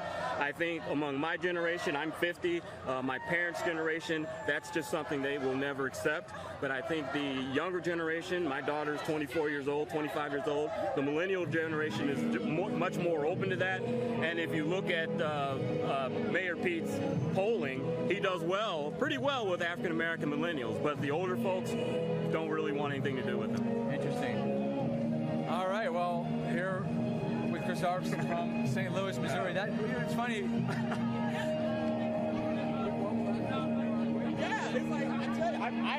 I have a photographic memory for faces, and I was like, I saw you at the airport, and I was like, I know that dude from somewhere. That's why I asked you, were you from St. Louis? Right. And then when I saw the bright part, I was like, Joel Pollack. I said, I know him. Yeah. I know. Well, good to meet you in person, man. Yeah. You came down just for the event, just to working.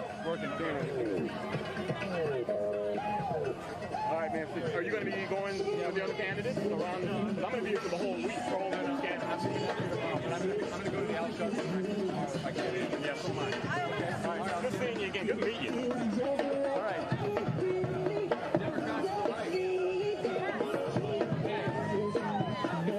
Democrat and you're pro-life, who is your candidate tonight?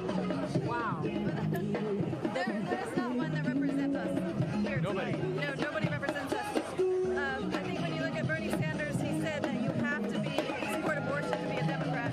He's not even a Democrat. He's not even a Democrat, right? Pete Buttigieg told me personally that he doesn't want my vote at the town hall meeting in Des Moines. Oh, you were the person who stood up in Des Moines. Okay. Right. Then we look at Elizabeth Warren thinks abortion is a human right. So a human right for who, I don't know. So what we are doing is letting people know, see, 1 in 3 Democrats statistically are pro-life. And we're letting them know that our voices count and we want to be part of the Big Tent. And there are several pro-life people in state government, and I really believe it's not going to be long before we have a viable pro-life Democrat presidential candidate. We're looking for 2024, but we're sounding an alarm and we're making our voice known, and that's the reason why we're here. Because see, we're Democrats because we believe in health care, we believe in paid leave, and all those other things that affect the middle class. But also, abortion affects the middle class, and that's why we're speaking for the heart of the unborn, and also to be able to be a help to women. Now, it's interesting because I think it's tough for pro-life Democrats. Tom Perez said that you don't really belong in the party if you're pro-life. He said that if you can be pro-life and you can be in the party, but just keep your mouth shut and don't vote that way. It's pretty much what he said. And yes, when we were in New Hampshire, and I was coming back from New Hampshire, and guess who was on my plane? Tom Perez. And I had on my Democrat for Life T-shirt, and I told him who I was, and we cannot be ignored. Since this started, since the dumb debate started and all the people coming out in really strong support for abortion, I've seen just an uptick in the number of pro-life Democrats coming out. Our membership has increased. People are coming and saying we want to be involved. We just had our South Carolina chapter is starting now because of the women we met here today. Pro-life Democrats in Las Vegas in front of the Paris. Yeah. Right. It's interesting because it's almost as if the party has to lose an election to go and rethink their position. I mean, you had Bill Clinton and other Democrats after 1988 saying we got to rethink our approach. Exactly. You think that needs to happen? Oh yes. Yeah. Oh yes. Oh yes. I think it will. It will have to happen. Because a lot of because President Trump is supporting doing something about abortion, and he has the conservative Christian's voice, that people will vote for him just because of that. And all the other things, but we're wanting them to know that we are pro-life Democrats, and there are candidates there's people that are actually, like I said, are in office and everything, and there's more that they can speak up and not have to feel like they can't. So we have Governor John Bel Edwards from Louisiana. Joe Biden used to support the Hyde Amendment, and then he flip-flopped this year. What was that about? It was hugely disappointing. It just showed that he just caved to the abortion lobby. And that's what's happening. When people are in the state houses and the state senates, they're pro-life. But when they come to Washington, they get tremendous pressure from the leadership, tremendous pressure from the abortion lobby to not vote their conscience on this issue. And we think that's wrong. If you believe that life begins in the womb, there's only one way to vote, and that's to support life. And then I will say this, as a Christian and a minister, that I know when I make a stand, that God is going to back it up. So when they make a stand, God is going to make sure that they succeed. They don't have to be afraid that they won't have the money or whatever, because even in the midst of no money, that they can get in office by declaring that they are pro-life. Thanks so much for speaking with us. Really appreciate it. Thank you. So now, what's your name? I'm Joel. Our name's South America. You are with Breitbart. And I'm Reverend Harriet Bradley. And who are you with? We're with Breitbart, and we are Facebook friends. Yes, we are. Finally met. Yeah, I love that. I don't have my card, but just you know how to find So me. we were in LA too for the. Yeah, We have been everywhere. We've been everywhere. It was that debate was interesting. We've interviewed you guys a few times for these debates too. Probably. Yeah. Oh yeah. So I think. Thank you, John.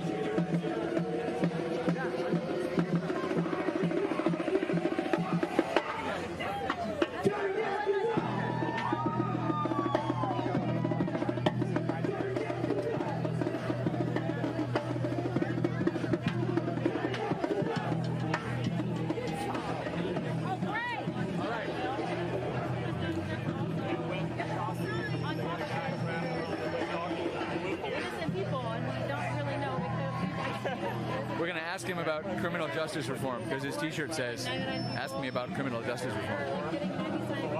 Horrible criminals and killing one innocent person. Cool. I was just curious. All the reasons.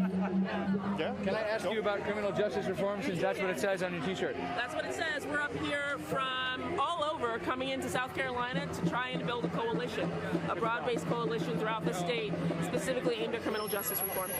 Now, I hear a lot of candidates talking about criminal justice reform, and I'm sure we'll hear it again on the stage tonight. But what's interesting to me is that there was a bipartisan effort, the First Step Act. President Trump signed it. Nobody seems to talk about that. Does he not get the credit he deserves for that, or how do people feel about it? There was a great coalition that was developed in order to pass the First Step Act. That was a great national step, and what we're doing is trying to have a similar coalition that are state-specific here in South Carolina to address that issue. Focusing on criminal justice reform at the state level. Today we're here to form a coalition for South Carolina, to focus on criminal justice reform for South Carolina. But we know a lot of recipients of the First Step Act that have gone on and done great things in life, and they're very grateful. Is there any one of the candidates tonight who speaks closely to your issues or speaks best to your issues? Not going to talk about the candidates. Not talking about candidates. Not concerned about the candidates. But I do have a number for you if you want to talk to someone local from South Carolina from our organization. Give the number to our camera because we're on live videos. I won't give the number out, but I'll tell you to look up Candace Carroll at Americans for Prosperity, South Carolina. Okay, awesome. Thank you very much. Thank you.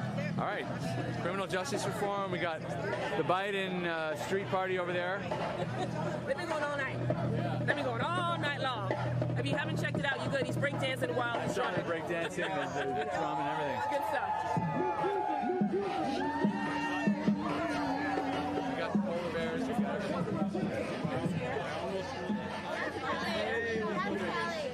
Oh, so.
Do your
We're talking to the Bernie Bros. They brought the satire to the Democratic debate here in South Carolina. So first of all, tell us who you are, where you're from. I'm Trevin McCoy. I'm a senior at College of Charleston. I do political science. I love being involved in politics. And we all got connected through somebody who, I think it's the Committee to Defend the President, paid for our Biden corn pop sign. Everything else is like homemade. But we all got connected through that, and other conservative politics stuff on campus. We're like, hey, you should all meet up here together and do this, and it's been pretty fun so far. So you guys came up with all the slogans and the these are all homemade. Work is hard, bro. Work is hard. Work is so hard. Which is why we should all have free stuff. Yeah. Somebody stopped me and said, I honestly couldn't tell if you guys were Bernie Bros or not because y'all are just like them, but a little bit more funny. We're taking this with a grain of salt, man. This is supposed to be fun. Nobody in there is really representing what I believe in, so I figured I would just come out here and I gotta troll a little bit. It might be kind of crappy, but we're having a good time. Has anyone been mean to you? Some choice words have gotten thrown around, a bunch of trust fund baby stuff, and that's the only insult that really bothers me. My parents are working class, I'm working class, I pay for college mostly myself. Being called a trust fund baby, and then someone saying that we need free college when you actually bust your ass to pay for it yourself, that's the thing that bothers me, And other guys came here from other colleges, other places? I think it's just USC and CFC, But are we going to see this in other places around the country as Bernie becomes? I hope so. I kind of hope, because I've seen, somebody has sent me a whole bunch of things on Twitter that we're on there right now, and honestly taking this with a grain of salt and being out here hey, some of this stuff's a bad idea. I would love to see that happen, because Bernie's just straight up socialism isn't democratic socialism, and I'm like, I mean, like, the word socialism's in there, and like, I'm not an economy student, or I'm not an economist, but like, I have a basic understanding. Socialism doesn't seem like to be the way to fix things to me. Yeah, it's kind of terrifying that he's just like, yeah, free everything, let's fix all this with like higher taxes. And he just says tax the 1% for now. But to do these kinds of programs forever, it can't last like that, right? They're eventually going to tax everyone, or the programs are just going to turn to crap. So why do you think so many students support Bernie Sanders? If you go to a typical campus, he gets a big response. At College of Charleston, in my experience, most of the students here, because it's a bunch of students, I think most of CFC is like students from the Northeast. And like, not to sound like a jackass, but like a lot of them are trust fund students, and a lot of them are super duper liberal. And I don't understand how you can actually be coming here like on your parents' money and then say everything should be free. Like, you actually have the opportunity to pay for it. Whereas people that don't and actually try to get through it themselves, it's not fair to the people that did work for it to just all of a sudden make everything free, you know? I get loan forgiveness if you're going to public service, but everything besides that, I don't get it. Like, my generation's super entitled. Like, we didn't have to like work really hard for everything we have. Like, our parents or grandparents made sure we had it, and that's just kind of gross. Do you think it's a sense of guilt? You know, they went to college for free. Maybe other people should have the same opportunity. They feel guilty because they didn't. Well, see, that's the thing. They didn't go for free. Their parents paid for it. I mean, like, they didn't have any skin in the game. Right. But their parents paid for it. Like, all the liberals that I know are typically middle to upper middle class. Like, well, I don't know many like hardcore Bernie supporting liberals that are actually super low income. It's all like a bunch of college students that like actually got their college paid for by their parents and haven't had any real economic struggles in their life. So maybe it's like a guilt thing, but that doesn't make sense to me. So I've talked to Bernie Sanders supporters on campus, and they've said that they like his policies because he takes some of the fear out of having to pay for your own health care, having to pay for energy. If there's a Green New Deal, we're going to have renewables. They're worried about the climate. Why don't you share those same worries? I mean, I get that healthcare is a scary thing, you know, like the doctor's offices are expensive, but I don't think that making everything free is like the option. I'm sure that like it needs a reform. I do think that, but like again, like those aren't my areas of expertise. I mean, my big things are gun rights and criminal justice reform. I mean, like, I know a lot about those things, but I mean, like, yeah, sure, we need cheaper healthcare options and we need to protect the environment, but making everything a government subsidy, I don't think that's the answer. All right, thanks so much for talking with us. Appreciate it. Do you mind if I grab your card? Yeah, let's.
This here's another one for the steppers. DJ Wayne Williams.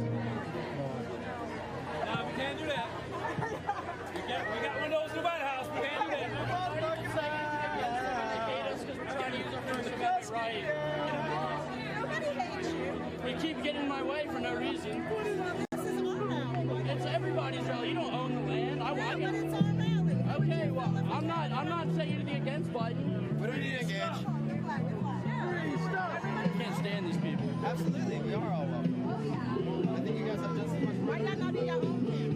What? Why y'all not in y'all own camp? We don't have a camp here. Oh, y'all know. Oh, that's why y'all don't.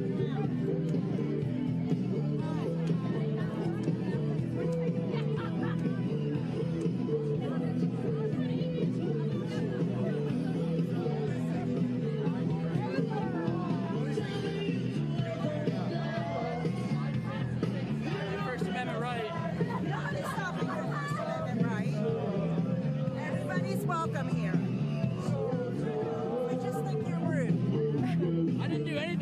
want them to get in my way all day. I've been here since 6 o'clock.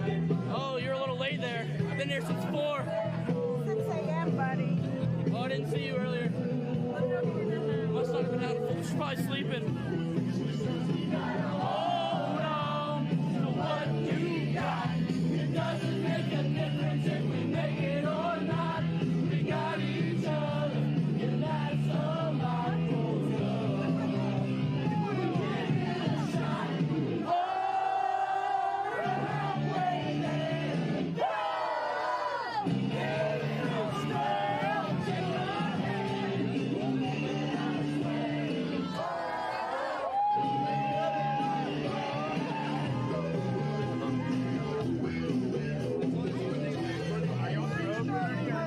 Anti-Bernie. I'm trying to figure it out. I see this shirt.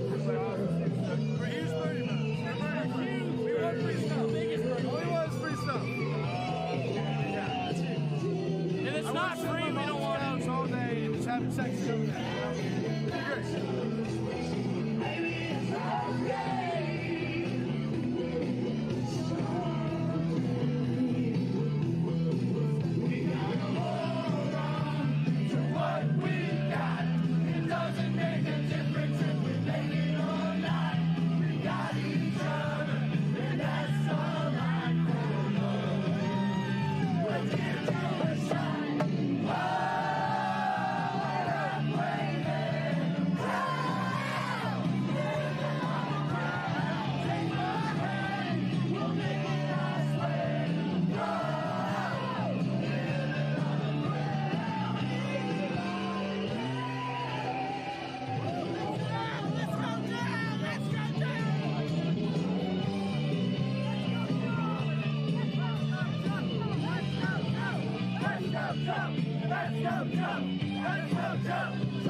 Oh, this guy? Okay. Pro-life dam!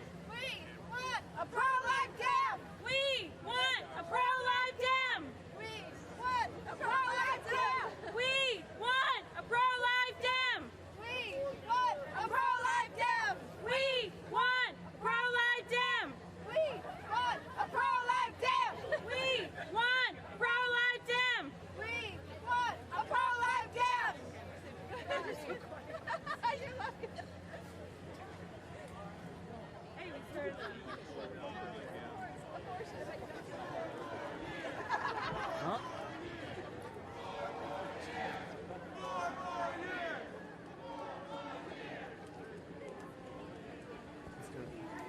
All right, guys, we are on the live stream right now. This is Matt Purdy, and I'm with Joel Pollack. We are in the middle of the crowd. We're going to try and join those Trump supporters, see what's going on over there. Looks like we got to pass through some Biden and Buttigieg supporters.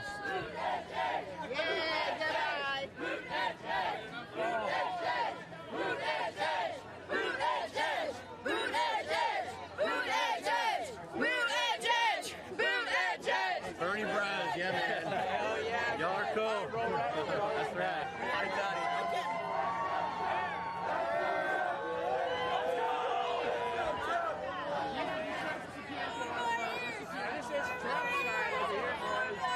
we've got some Trump supporters here.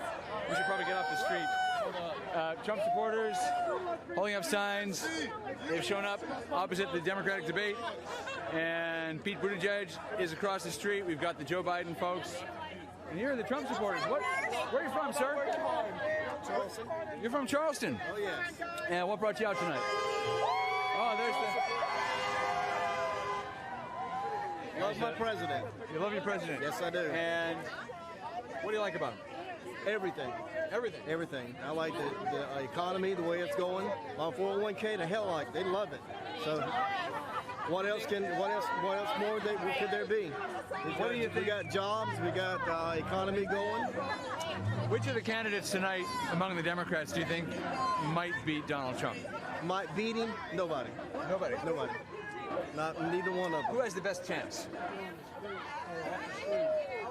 I don't think either one of them has a good chance at all, period. All right. I don't think any one of them. All right, thank you very much. Yes, sir. Thank you. Let's see, we got these signs.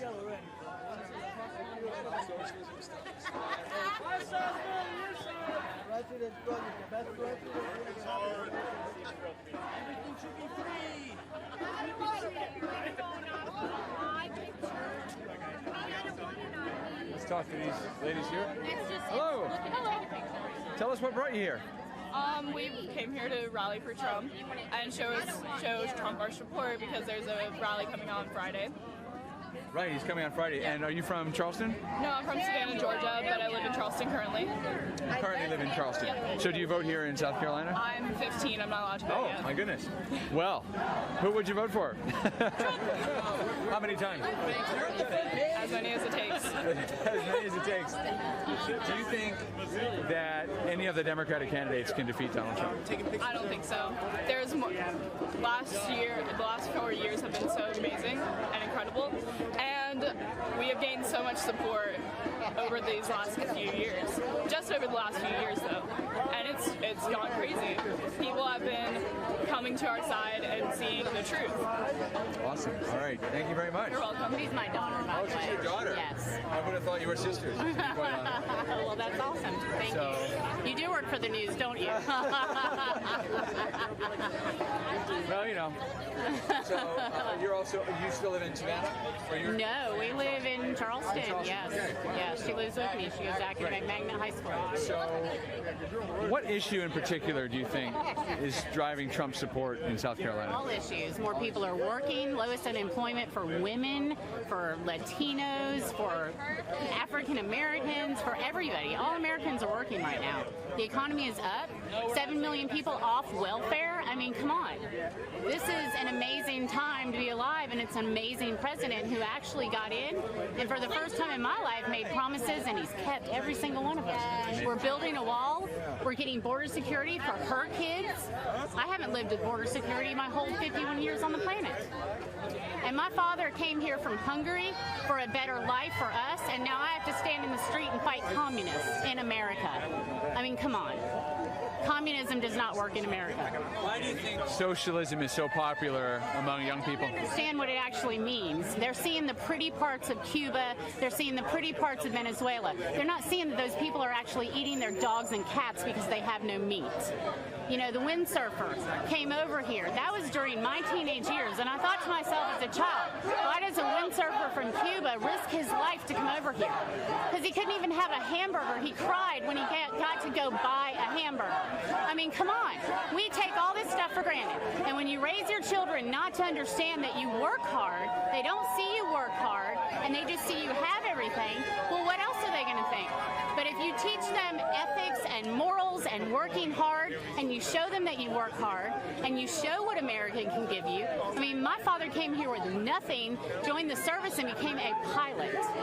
So there you go. They've seen it their whole lives. Thanks so much for speaking. You're welcome. Don't let me ask you, what did your father go through? What country did he come from? He came from Hungary during the time when the Russians were invading his country. He was the only child. He got to Germany because we had cousins there. And then from Germany, he got to the United States because he was sponsored by family that was here. Wow. Can you talk about some of the signs of communism, the things that your father faced, like Well, he was one of the students that was in the squares in college at the time, and he was one of the students like trying to stop the Russians from coming. He was speaking out about it. He saw friends getting shot in the streets. Yeah. What were they shot for? For standing up against Russia. Russia was invading their country. The soldiers didn't want to hear anybody standing up, so they were shooting people. That's what communism. So socialism leads to communism. Communism leads to dictatorship and totalitarianism.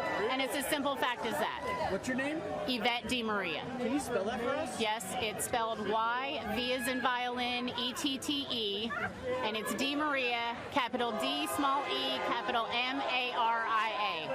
Great. Where are you from? I'm from here in Charleston. Great. Thank you. Thank you. I'm heading south.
I'll help you load this up.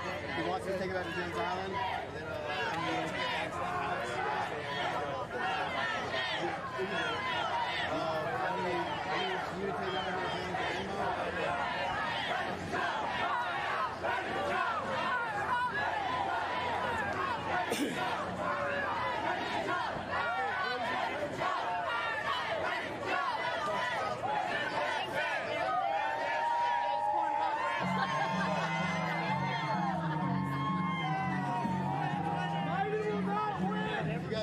That's just a portable studio. They spend a week. Yeah, standard. Make sure that you give me the info for everybody, the Venmo stuff, as quick as you can. Yeah, I'll send it. Yo, don't carry it. You get all our stuff while we're walking.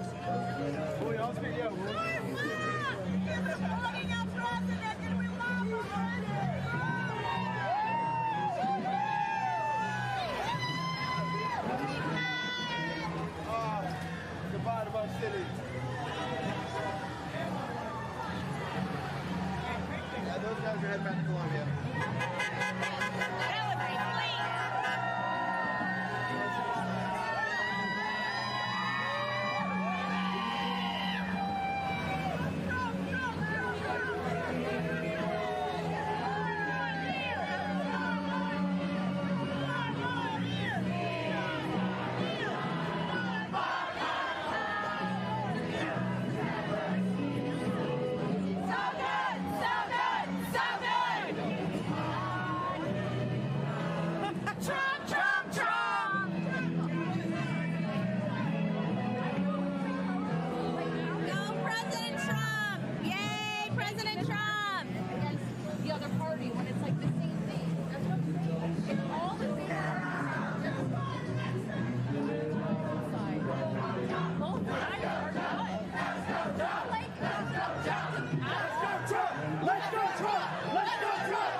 is a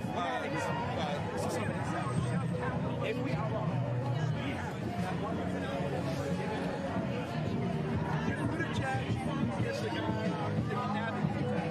and we have to adjust it.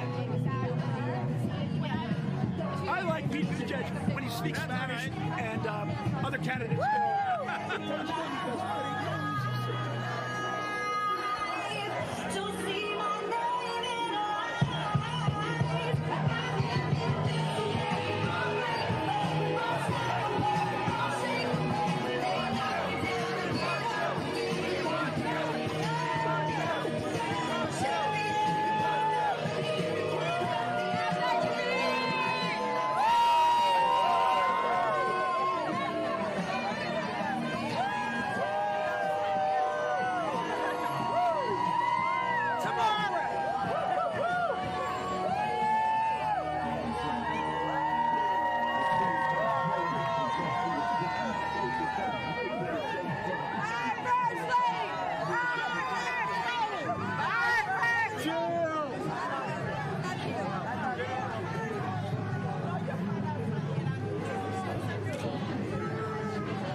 In American history, and he's on his way also to become the greatest world leader the world ever seen before, Donald John Trump. God bless him and his family, and thank you, Mr. Trump, for what you have done for this great country. The other party choose other countries over America. You choose America over other country. So really appreciate that. And I'm very proud on behalf of the Puerto Rican people to be here today. Thank you for what you did on Hurricane Maria. You helped Puerto Rico. The Puerto Rican politicians are the most crooked politicians in American history. And they blame you for everything. But this Puerto Rican doll is not for sale. Thank you, sir. And God bless your family. Hey, sir. Yes, sir. Interview you on with Breitbart News. Yes. Just how did you become a Trump supporter? Well, I've been a former businessman. In New Jersey for 35 years. I was born in Puerto Rico. As you know, we Puerto Rican are American. I value what I have, not like others. They like the freebie. I don't like the free stuff I work for. And that's why I support President Trump, because as a businessman, I respect what he has done for this country. Even sometimes both sides of the aisle, regular politicians, you know what they do? They go there, they get rich. This man put America first. We got the world's greatest economy in the last 50 years, and that's why I'm a Trump supporter, and I'm a Trump supporter for life, because that man is doing it from his heart, and that's what counts, not like the Democrats. They want to sell this country out. They are running. Joe Biden is running because the world leaders begging him for. He asked Mexican rise against Trump. I gotta tell you what we should do. We ask Mexicans to ride with us, ride with Trump, so we can make America great again and Mexico great again. So that way we don't have to have that invasion that we have. And that this is not a racist coming. Like, I'm very sure the Democrats, they always try to put people down. That's not the way. President Trump has proven more Black Americans, more Latino are working. And let me tell you something that nobody's talking about this. The middle class white people being forgotten by both parties. They also, I want them to come with us. Be welcome, be part of the greatest nation that we ever have. Donald Trump is the best president in American history, sir. And you said you're from Puerto Rico? I was born in Puerto Rico, yes, sir. Great. So now, tell me, you were just talking on the phone about the hurricane situation there. Absolutely. You want to run us through what happened there? I was there. I own a house there. Let me tell you what happened. It was catastrophic. But President Trump... Well, can you start by telling us which hurricane and everything? Hurricane Maria, on 2017 I was there, and let me tell you, it was catastrophic. But President Trump was sending aid, and the Puerto Rican government was stealing it, hiding it from people, do nothing, stole $74 billion with a B before, and the Puerto Rican back home, they blame President Trump. It's time the Puerto Rican come out and join President Trump and apologize for blaming him for what the hurricane and whatever happened. Let me tell you, the water company, the electric company, before the hurricane, Maria, never worked before. They don't fix nothing, they don't take care, they only pack in the money of the American people. And that's not fair, and they still blame President Trump. I was there, and let me tell you, they blame 4,000 people that died or passed for the Hurricane Maria. That is not true. They're looking for more money because I left a month after the Hurricane Maria with a pneumonia. This is my country too. This is their country, and they can come over here to survive if they want to.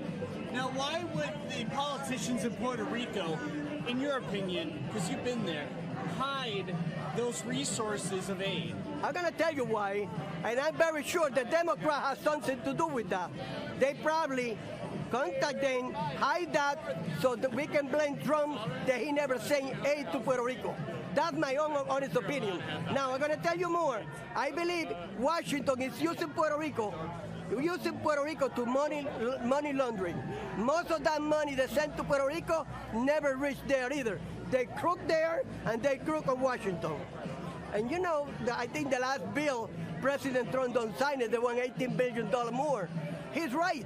Why are you going to give $18 billion to a government that's going to steal it and the people are still suffering? I mean, let's face it. Common sense. Listen, the world has come with common sense. The Democratic Party, I'm here peaceful, and I respect their opinion. But the Democratic Party, they don't act like America anymore. They want to kill the American baby. Like I tell you before, the middle class white people of this country are suffering, and nobody's talking about that. My first job, second job, third job when I came to New Jersey was given to me by a white man. So I had to respect them too. That's the way I feel, and we can all come together and make this great nation great again. Thank you. Great. Now, can I get your full name and can you spell it for us? Absolutely. Miguel Juan Munoz. M-I-G-U-E-L J-U-A-N.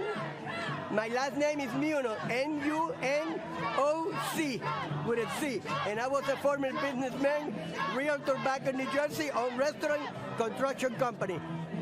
Great. Thank you, sir. Thank you so much. Have fun out here. Thank you, sir. Yeah. Where you from? Breitbart News. Thank you. Thank you. Thank you.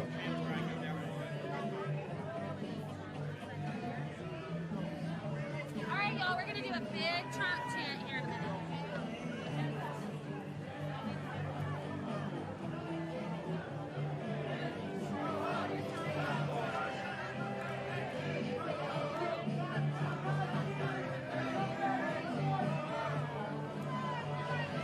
Trump's your president. Get over it. Trump, Trump, Trump, Trump, Trump, Trump, Trump, Trump, Trump, Trump, Trump, Trump, Trump, Trump, Trump, Trump, Lyft driver, every Uber driver, everybody working. Trump. Amazing.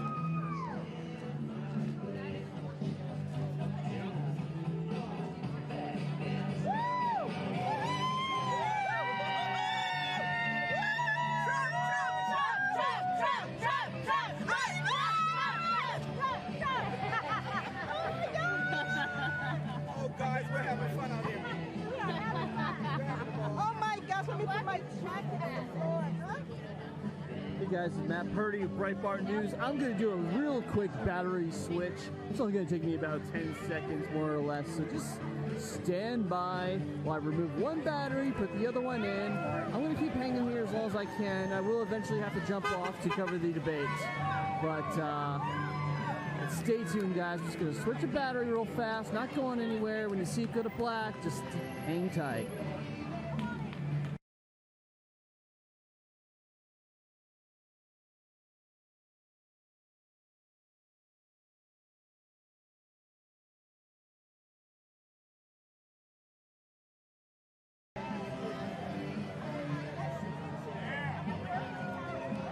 All right, we're back.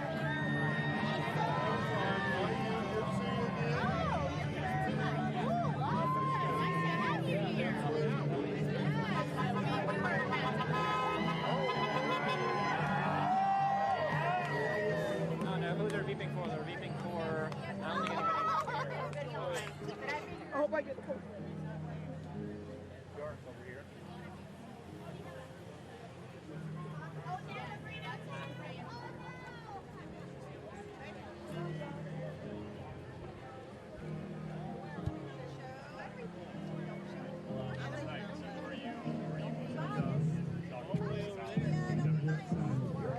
Breitbart News. How's it going, guys? Breitbart? Oh, good. Yeah. Tell it like it is. So what brought you here today, miss? We love Breitbart. Oh, Breitbart, of course. I knew you'd be here, so that's why I was here. We do get to a lot of the Democrat debates. That is true. No, I'm We love teasing. Breitbart. We love Trump. This is Trump country. So, what made you come to the outside of the Democrat debate? Outside the Democrat debate, To show because support for Yeah. the Republican Party. to show This that- isn't all about the Democrat Party. Trump can gather more people than Biden's little camp and Pete's little camp and whatever little camp. All combined. We've got more people here. What does that tell you? We're out here 75,000. supporting the best president in history. Right. 75,000 that are registered for a Coliseum that can only hold 13,000 right now. Okay, that should speak for itself. The numbers speak. We have enthusiasm on our side. We're going to win, win, win. This is a fight for our presidency, a fight for our country, and we're not going to let it. We're not going to sit on the couch and just watch the show at home, the circus at home. We're going to come out here and we're going to fight for it because we believe in this country. When did you guys first become Trump supporters? I think when he came down the escalator, I think that was good. Yeah. I was supporting Trump when he. I was supporting Trump when he was exposing Obama in his second term. That's when I started supporting him. You mean Obama? Yeah. Obama. And then when he announced that he was going to run for president, I was absolutely kind of dumbfounded, but then thrilled. And I have absolutely worked very hard to wake people up and to not buy into the mainstream media propaganda and false narratives that they're spreading about Donald Trump. Great. Too many false narratives, that's right. Too much propaganda, too much bias.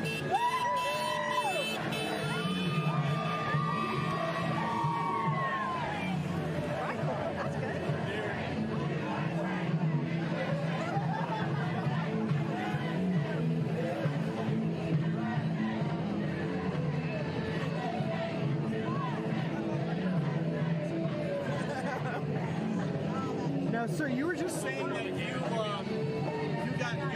you became sober the week before Trump went down the escalator? In that month, yeah. I'd say the week before, but yeah. I'd never voted before. So now you vote? Oh, yeah. Trump was my first crack at it. So what was different about Trump from other presidential candidates? Number one, he's a businessman. And this country is a big business. Number two, I liked what he said. Up until that point, I thought most politicians were just short of being full-fledged criminals. And I believed what he said, and I believed he meant what he said. I love that. He has a sign for you, front and back.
Why Trump and not any of the stuff? All right, so we were told there's a Brexit leader here. We're a fan of election movement, of course, here at Breitbart. So, see where he's at. That's what everybody. Thank you.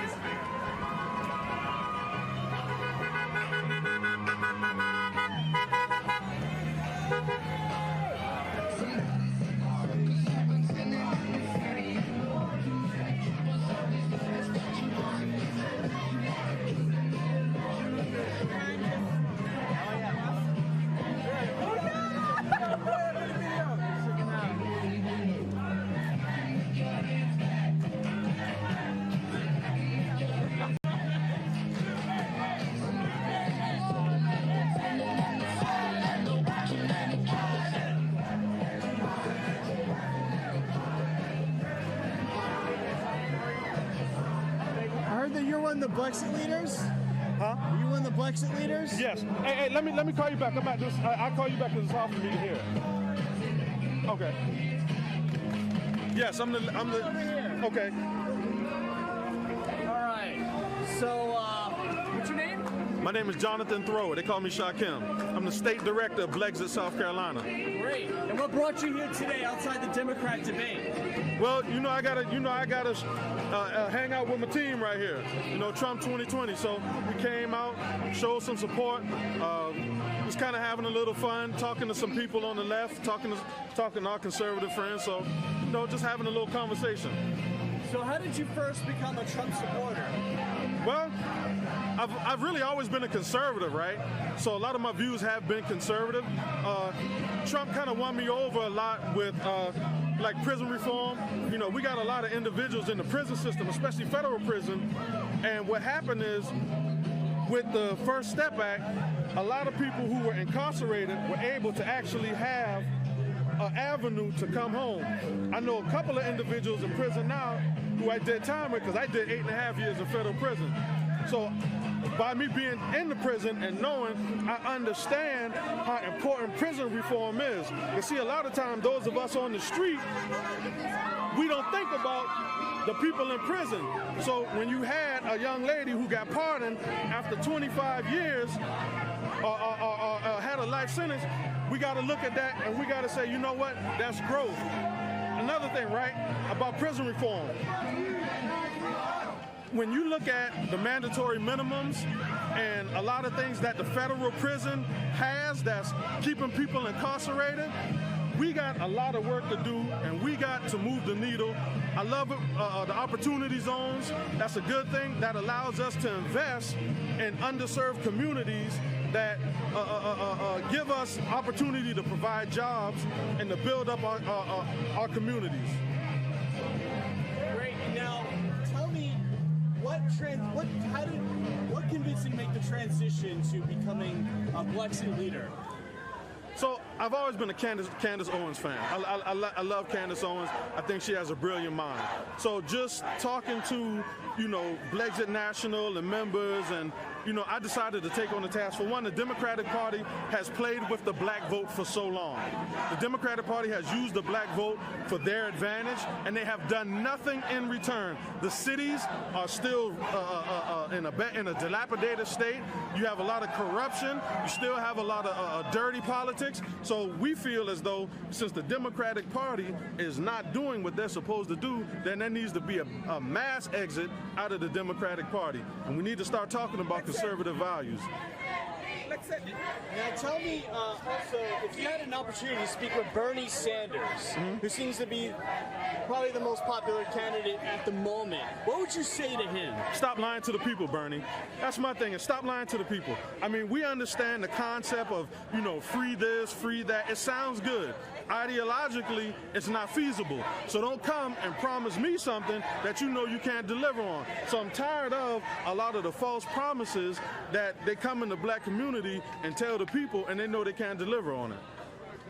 One of the things that the leftist media, Democrat media complex pushes a lot is the idea.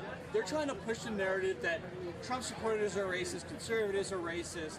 What would you say to someone in the media who's pushing that narrative? So this is the thing, right? When you start looking at the values, if you're racist, you're not conservative, because any conservative value should not equate to racism. So you're not a real conservative. Just like you got racists in the Democratic Party. All those people standing over there, they voting for Joe Biden. Joe Biden was the author of the 3 strikes law, where he locked up and locked up young black men and women for $20 worth of drugs, giving them life sentences. So when they all start talking about racism, you gotta, I guess, see, racism is cool when it's done by Michael Bloomberg. If you got a D by your name, racism is cool, right? Because look at the policies, look at the stop and frisk policy, but you don't see the African American community going up in smoke and flame. They still supporting Bloomberg. He's giving out $2,500 checks to help for black people to vote for him. So you mean to tell me you're gonna call people on the right racist, but then you got the left doing things and creating policies that are destroying our communities? So a Democrat better not ever come to me and talk about the right as racist.